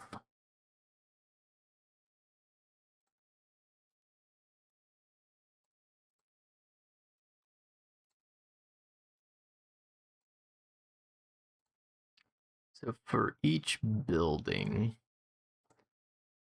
let's do console log building.count. Let's see what that shows, right? Undefined, because it's owned, not count. Owned.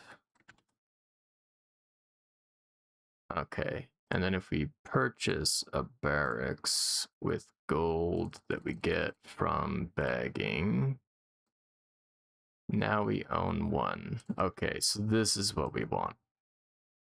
Is we want to say Player dot gold plus equals building dot or not gold, it's soldier count, building dot soldiers times building dot owned. So every building that we own, which to begin with will be 0, is going to multiply. So every building is going to produce how many soldiers that building is supposed to produce. And then it's going to add those soldiers to our soldier count. So this should work. So we're not producing any soldiers right now. We've gained stamina, so we can gain some gold by burning stamina. Then we're going to go to buildings, and we're going to buy a barracks. And when we buy a barracks, now we're starting to accrue soldiers every second, which is exactly what we wanted. And now we can go back to quests.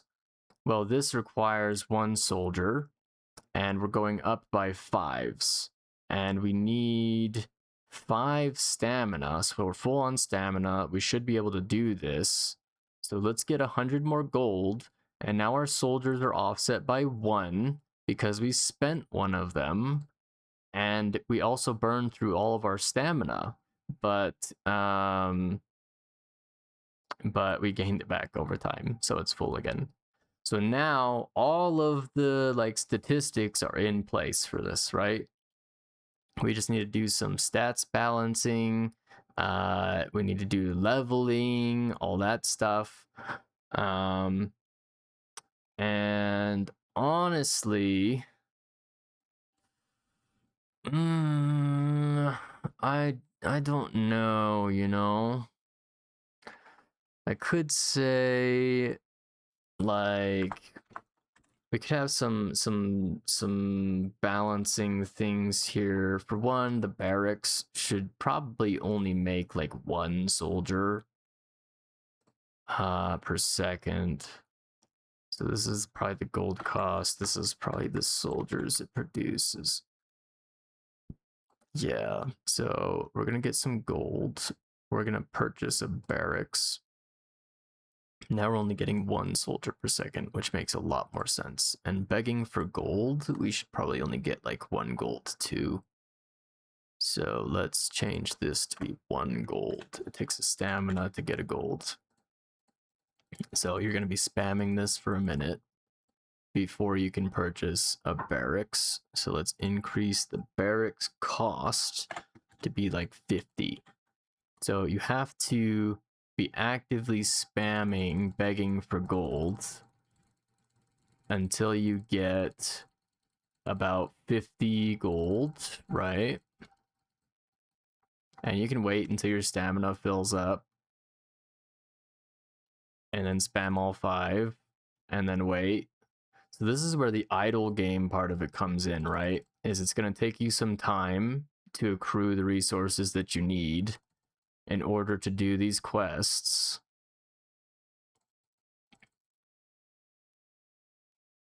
And then after you get to 50,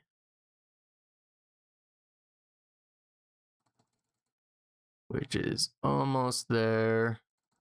Okay, now that we're at 50, now we can buy a barracks. And once we buy a barracks, now we're accruing soldiers passively.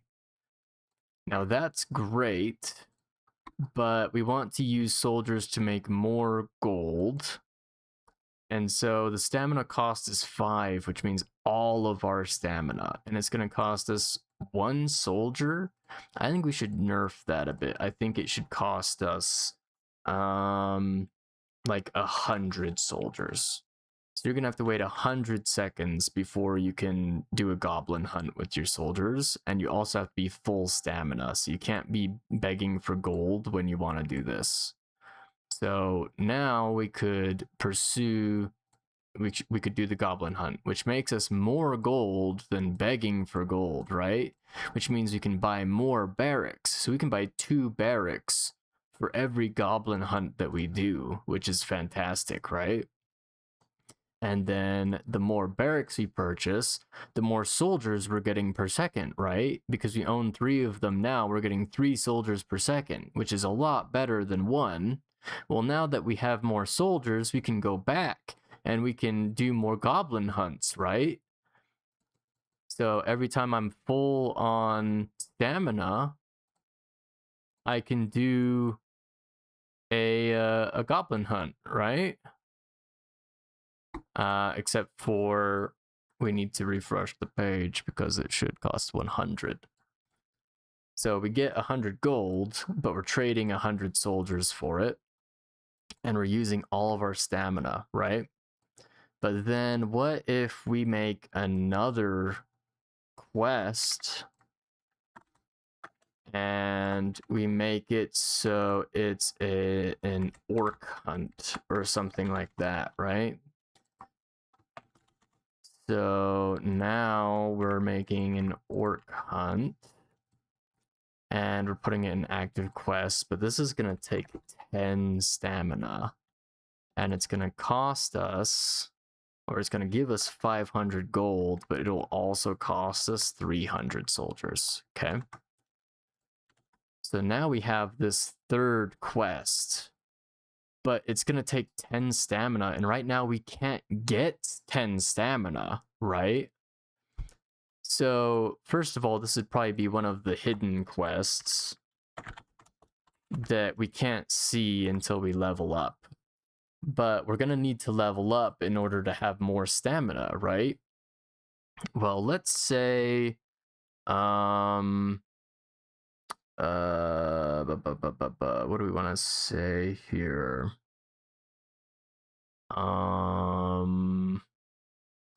We'll say as time goes on, if our soldiers, if we have enough soldiers, we'll say it's greater than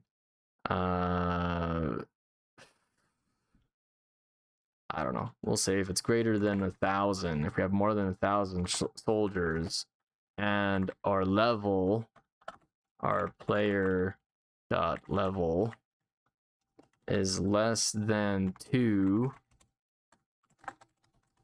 then now our level is 2. And with that, we can also add this quest, right? So let's do the orc quest. Let's add it here. So now our player level is 2. We're going to add this orc quest to our available quests. And when we reach level 2, now our max stamina will be 10. How about that? And then it'll update our information. It's already added this to the page. We'll never be less than level 2 again. So this is never going to trigger again, right? Thank you for following. Let me see if I can get your name. Sorry, I have so many tabs open. Thank you with how? I hope that's how you say it. But yeah, so now that you're gonna be level 2, now you'll have 10 stamina, and this new quest is gonna become available to you, which allows you to do an orc hunt. So when we first start the game, there's no orc hunt, right? And we're level 1, and we're not gonna bring the health into this, unfortunately. Like it's gonna take too much time. So we can actually take health out of this equation. We'll just delete it here. Let's get rid of the health qualifications and health here. And then we'll get rid of health here as well. Okay. It is still on the page because we didn't save the page. All right. I feel like we're missing something that should be there, but we'll find out. Oh, we're missing the quests. Awesome. Cannot set property of null. That's because we don't have it anymore. This is in player. We got rid of it in player though. It's probably caching. Soldiers is not defined. Yes, because it's not soldiers. It's player dot soldier count, right? Okay, no issues. So we're gonna refresh. We're gaining stamina.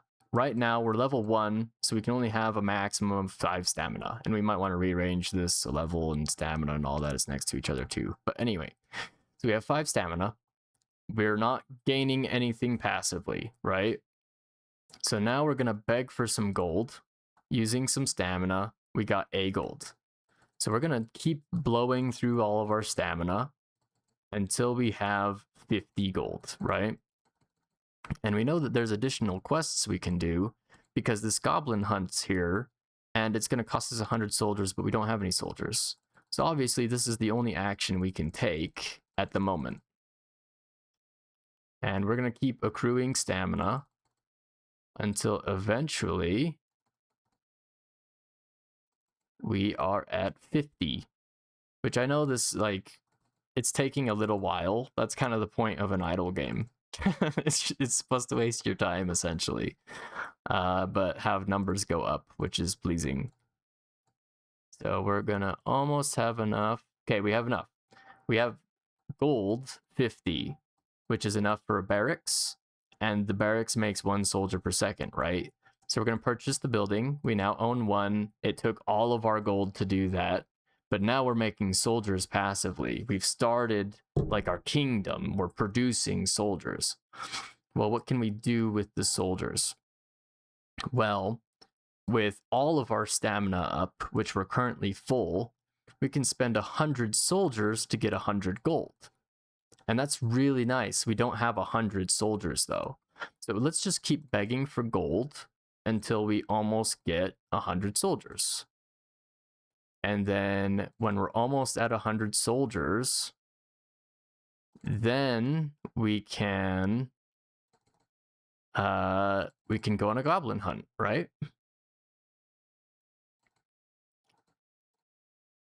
And again, this is going to take a minute. That's kind of the point of an idle game.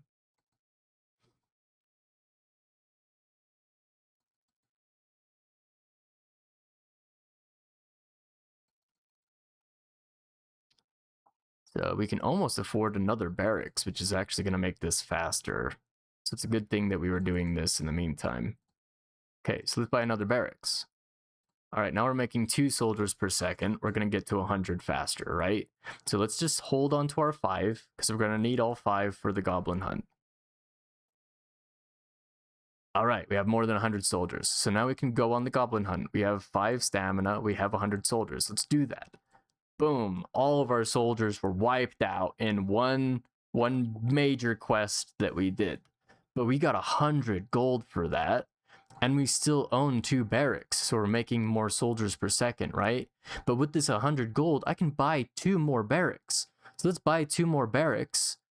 Now we're making 4 soldiers per second, which is so much faster, right? That's great. Let's keep begging for gold until we get close to 100. Now, when we're full stamina, we can go on another goblin hunt, which is, again, like a bigger thing, right? So let's do that. And now we can buy 2 more barracks. So let's buy 2 more barracks. Now we're making 6 soldiers per second. That's awesome, isn't it?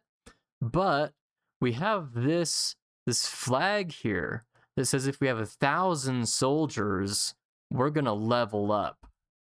And the player doesn't know this, but they're eventually going to find out once their soldiers get high enough, right? So let's just keep doing these goblin hunts as long as we can afford to. And let's keep buying more barracks. Now we're making 10 soldiers per second. So we're going to get to 1,000 pretty quickly, right?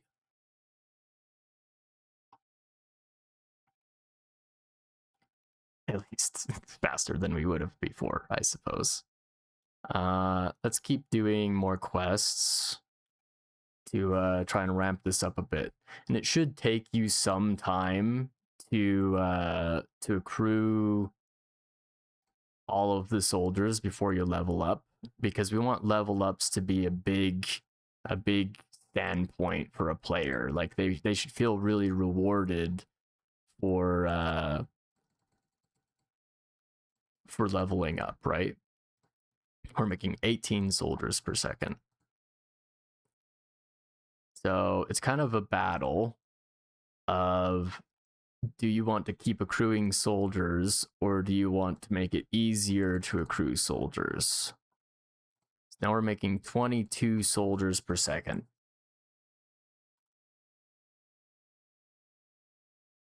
And we're going to keep going. I think we'll just sit on it. I think we'll get to 1,000 before too long, because we're making 20 per second. So that's like, what, 50 seconds, something like that. And then when we hit 1,000 here,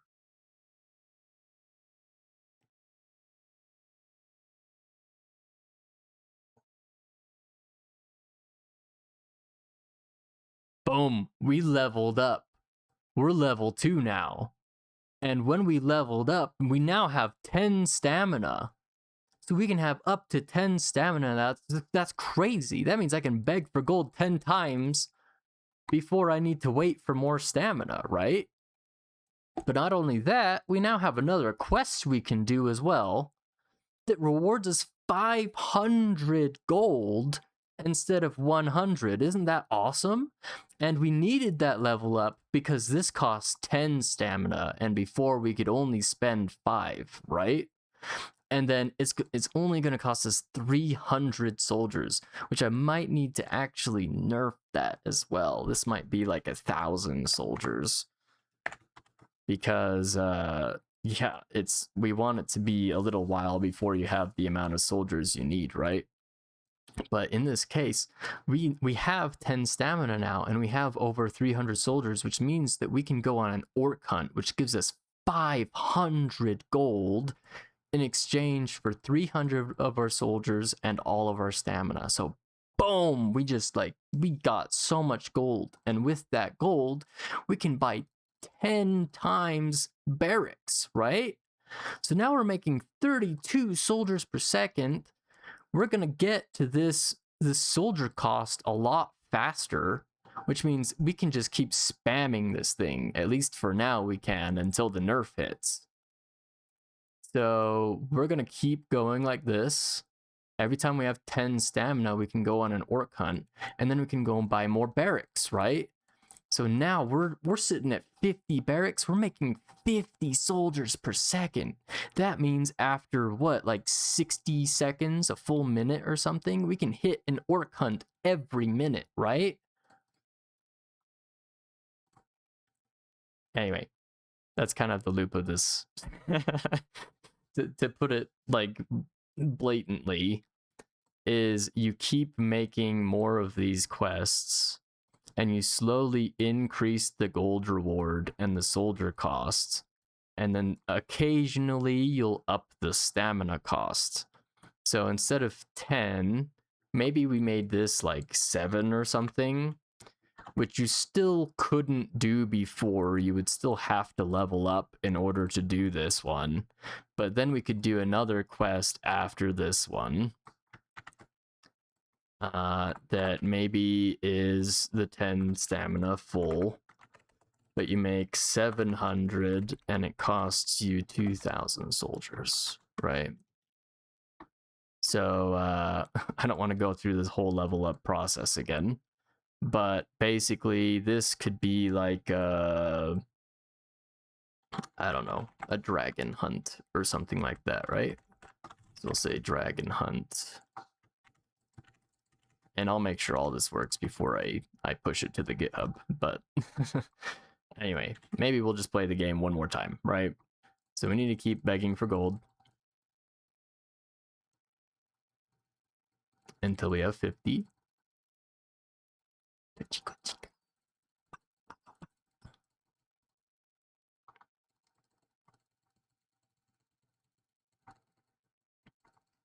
Slowly accruing stamina and gold.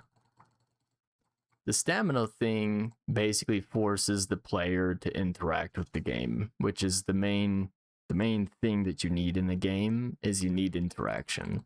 So even if it's an idle game where normally you can kind of sit here and you'll just accrue soldiers, accrue levels, you want to make sure that the player has to come in and do something every now and then. So they need to either beg for gold, or they need to go on these quests, or they need to purchase the buildings, right? So we're just playing the game for now. We're starting to get our soldiers up. We're going to keep begging for gold because it doesn't cost us any soldiers to do that. So we might as well do it until we have enough soldiers for the hunt, right?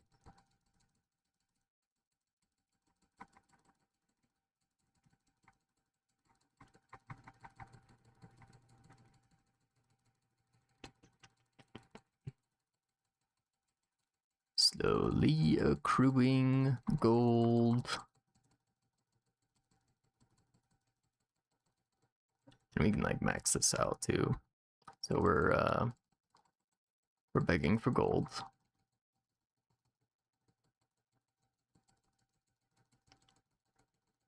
Okay, got enough. We can buy another barracks. Now we're making more soldiers.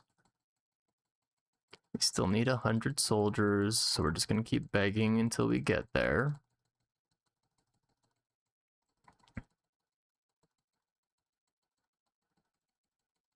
Not gonna lie, this is kind of fun. I haven't even done any like stats balancing on it, but even my like random stat guesses are doing pretty good. All right, we have over 100 soldiers. Let's wait until our stamina's full, because this is a full stamina quest. Boom, now we have more gold. Let's purchase 2 more barracks, and let's beg.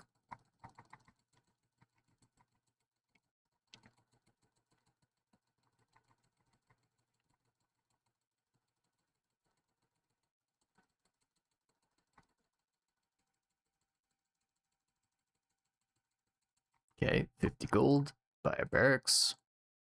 We have over 100 soldiers. Let's try and get this goblin hunt going. Now we have more gold from the goblin hunt. We can buy more barracks.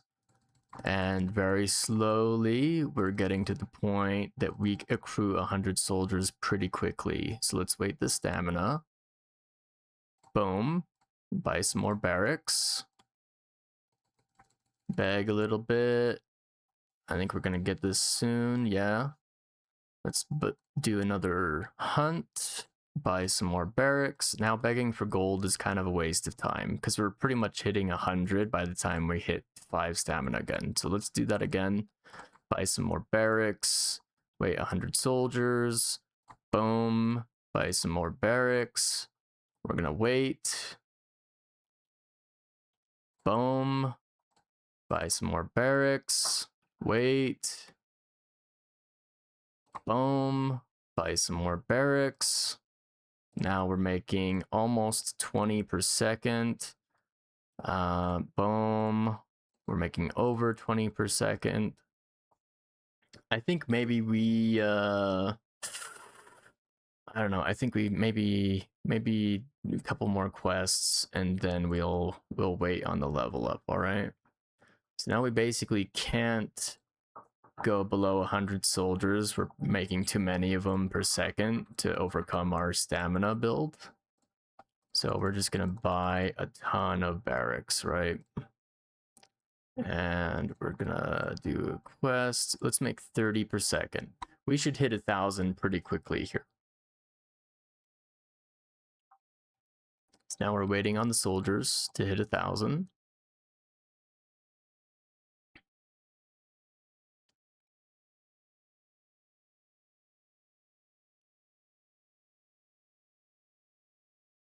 Boom, we leveled up. We're level 2. Now we can have 10 stamina.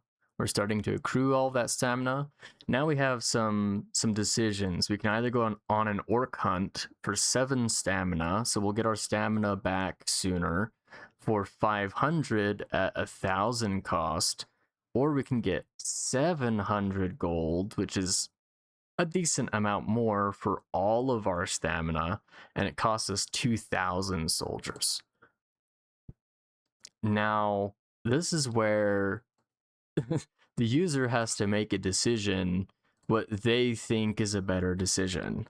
Because in order to actually know which one is the better option, they have to break out an Excel sheet and do all of the stats and stuff, which you would have already done balancing these numbers behind the scenes. We just did some random numbers to make it a bit confusing and hard to decide. I think just base looking at it, 5 and 7 are not incredibly different. Using all of our stamina, we're still gonna have to wait anyway, but it takes us more time to accrue soldiers right now. So I think the Orc Hunt is probably better. Plus we get our stamina back to full sooner with the Orc Hunt. So I think that's better, but that's getting us tons of gold from doing the Orc Hunt. So now we can just spam barracks, and we're making over 50 per second now. So then we could look at things like the Dragon Hunt, because we're going to accrue this 2,000 pretty quick. And maybe we'll just blow it all, because we know we're going to use all of our stamina. We're going to go through most of our soldiers, if not all of them. And we're going to get a good gold return on it. And with that gold return, we can buy more barracks. So, yeah, when we get 2,000 again, we're going to burn through all of the soldiers again. Boom. And then we just spam barracks again. Now we're making like, 3/4 of 100 soldiers per second, which is a lot. So eventually you get to the point where you can just spam this. And when you reach that point is when you would want to set another level barrier like this, saying like, well, if you have over, we'll say like 50,000 soldiers and you're not level 3 yet, then now you're level 3 and you want to add maybe another building that allows you to accrue 2 soldiers per second, or even like 5 soldiers per second, but maybe it costs like 300 gold or something instead, right? You're just upping the price of everything gradually, and you're upping the like soldier cost and stamina cost of everything gradually. And then you can also increase the max stamina gradually. There may even be points in the game when, let's put this Orc Hunt, let's just put it straight into the game from the beginning, because we want the player to know there's a point when you're gonna have 7 stamina, even though your max is 5 right now. And I want you to play around with the game until you get 7 stamina, right? And so they'll have to figure it out going through these 2 menus, doing all of the stats and everything to eventually figure out, oh, I'm generating so many soldiers that I've leveled up. And so that is their like dopamine hit of like, oh, so the more soldiers I make, the higher level I can be. And the higher level I am, the more quests I can do and more buildings I unlock, right? Anyway, that's the gameplay loop of these games. And it's very, very, very addicting, because a lot of people like playing with numbers. And something about like gaining level is like a dopamine hit. Things like earning more gold is like a dopamine hit.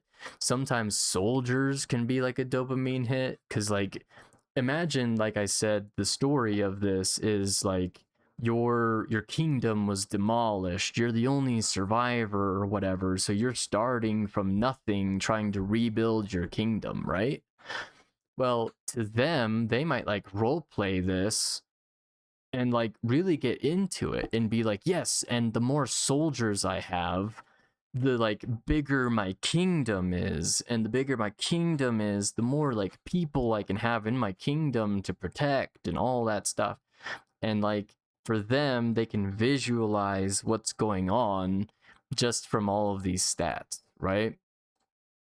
And so it can be a really big role play thing. It can be a greed thing. It can be like a power trip kind of thing. Maybe they think having a higher level makes them like better than someone who's a lower level than them. You know, it's a very, very, very big ego like feeding circle that these games produce. And so that's why people love these idle games.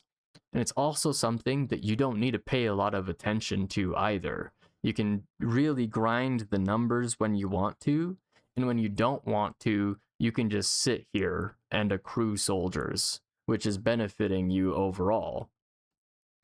And then if you want to get really big into like the time-based things, you can say like every I'd say like every 500 loops of this or something, maybe a disaster hits your kingdom that like kills off 700 of your soldiers or something.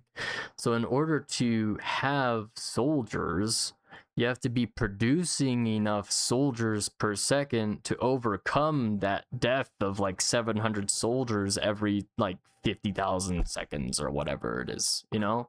There's so many things you can introduce to these games that keep people active and involved in them. And then like, you know, maybe when you reach level 10, maybe you unlock like a new kind of soldier or something too, where you don't need to expend as many of them, or maybe they're able to I don't know, maybe they can do some of these quests just by themselves. You don't have to tell them to do it by pushing a button or whatever. Anyway, just some general ideas about what you can do with these kinds of games. I personally find these games really, really fun. But I don't play them very often because they suck up a lot of my time. But yeah, I think the thing we almost forgot. Let us re-enable the player name by deleting floaty boat here. So now someone can be someone other than floaty boat. I'm gonna say like John Doe or John Doe, right? Now your name is here too, so this is like a personalized quest for you specifically, right? That's another thing that gets people really involved and allows them to roleplay. Because what if I want to be like John Dragon Slayer or something? Awesome! Now I'm this cool Dragon Slayer guy, right? Like, it's just awesome. These kinds of games are amazing. They're tons of fun to play. And you can keep adding to these games too. If you're saving progress in like cookies or something, then people can come back later and you can have added more quests and things to the game, which, as you've seen, is really easy to add new quests. You just go like here and you just say like under this condition, like when they hit this level or whatever, boom, new quest. Very simple, right? Just 3 lines of code. And the next time the person gets on their computer and goes to your website to play this game, they might figure out, oh, there's like new things to do, and that keeps them coming back. If you keep doing updates to the game, they'll keep coming back and keep playing your game. And you're gonna run into like a giant cookie clicker situation where it's like a giant fad that everyone plays, everyone loves it, you're updating it every day, so there's bigger quests for you to do. You might even want to reverse the order of these so that the easiest ones to do are at the bottom and the hardest ones at the top, because no one's going to want to always scroll to the bottom of your quest list. They'll just want to go to the quests and have it be already like the biggest thing they can accrue is at the top, right? Anyway, little design thing. Again, really easy to add more to this game. you can add more stats or whatever, doing similar things to what we've done before. But yeah, I think I'm gonna wrap up the game there. It's showing you a lot of different things. The images, you can just have a source in the image tag and you can put images to these things. So yeah, it's basically done. Let's clean up some of the nonsense that we've made.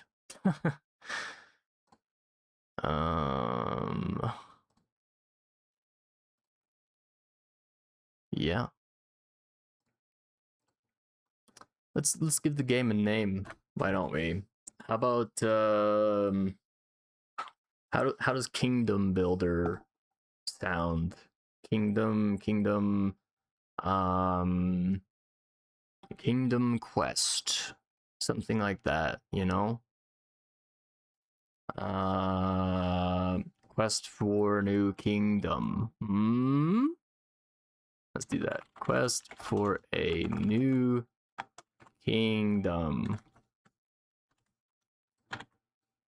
Bob. Now we have Quest for a New Kingdom. Nice. The game has a name. We didn't even name Cube Wars last time, but it is called Cube Wars if you're looking for that one.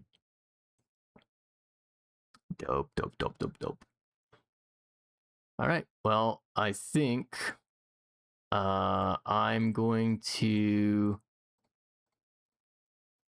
wrap up the stream now.